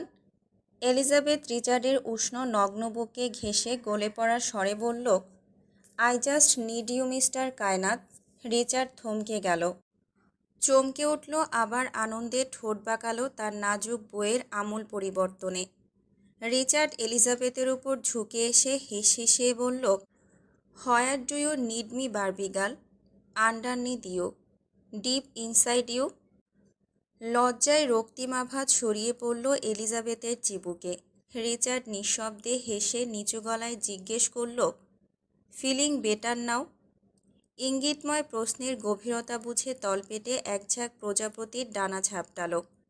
Elizabeth ভেঙচি কেটে ভনিতার ভঙ্গিতে বলল, আমি একদম ঠিক আছি। রিচার্ড ভ্রুকুচকে চাইল, বিদ্রূপের সুরে বলল, রিয়েলি? এলিজাবেথ কাঁধ ঝাঁকিয়ে প্রবল আত্মবিশ্বাসে বলে, অফকোর্স। এই বলেই সে আড়মোড়া ভাঙতে গিয়েই থেমে গেল। হঠাৎ এক টানাপোড়ন ব্যথায় মুখশ্রীতে ছায়া পড়ল নীলাভ কষ্টের রং। রিচার্ড ওকে আলতো চেপে আবার শুইয়ে দিয়ে ভ্রু তোলার ভঙ্গিতে বলল, হোয়াট? এলিজাবেথ অসহায় গলায় স্বীকার করল, I am not okay. Richard ওর ঠোঁটে এক গভীর চুমু আঁকে, তারপর উঠে দাঁড়িয়ে বলল, ইউ নিড রেস্ট জান। বলেই নিঃশব্দে নিচে নেমে যায় রিচার্ড। কিছুক্ষণ পরই খাবারের ট্রে হাতে নিয়ে ফিরে এলো রিচার্ড। নিঃশব্দে এলিজাবেথকে নিজ হাতে খাবার খাওয়াতে লাগলো। এলিজাবেথ যতবার তাকে খেতে বলল সে ততবারই অস্বীকার করল। এলিজাবেথের খাবার শেষ হতেই রিচার্ড খাবারের ট্রেটা কাউচের উপর রেখে দরজার দিকে যেতেই পেছন থেকে এলিজাবেথ কণ্ঠ তুলল, আপনি এই সময় দরজা লাগাচ্ছেন কেন? রিচার্ডের গম্ভীর কণ্ঠ, I have not had breakfast yet honey.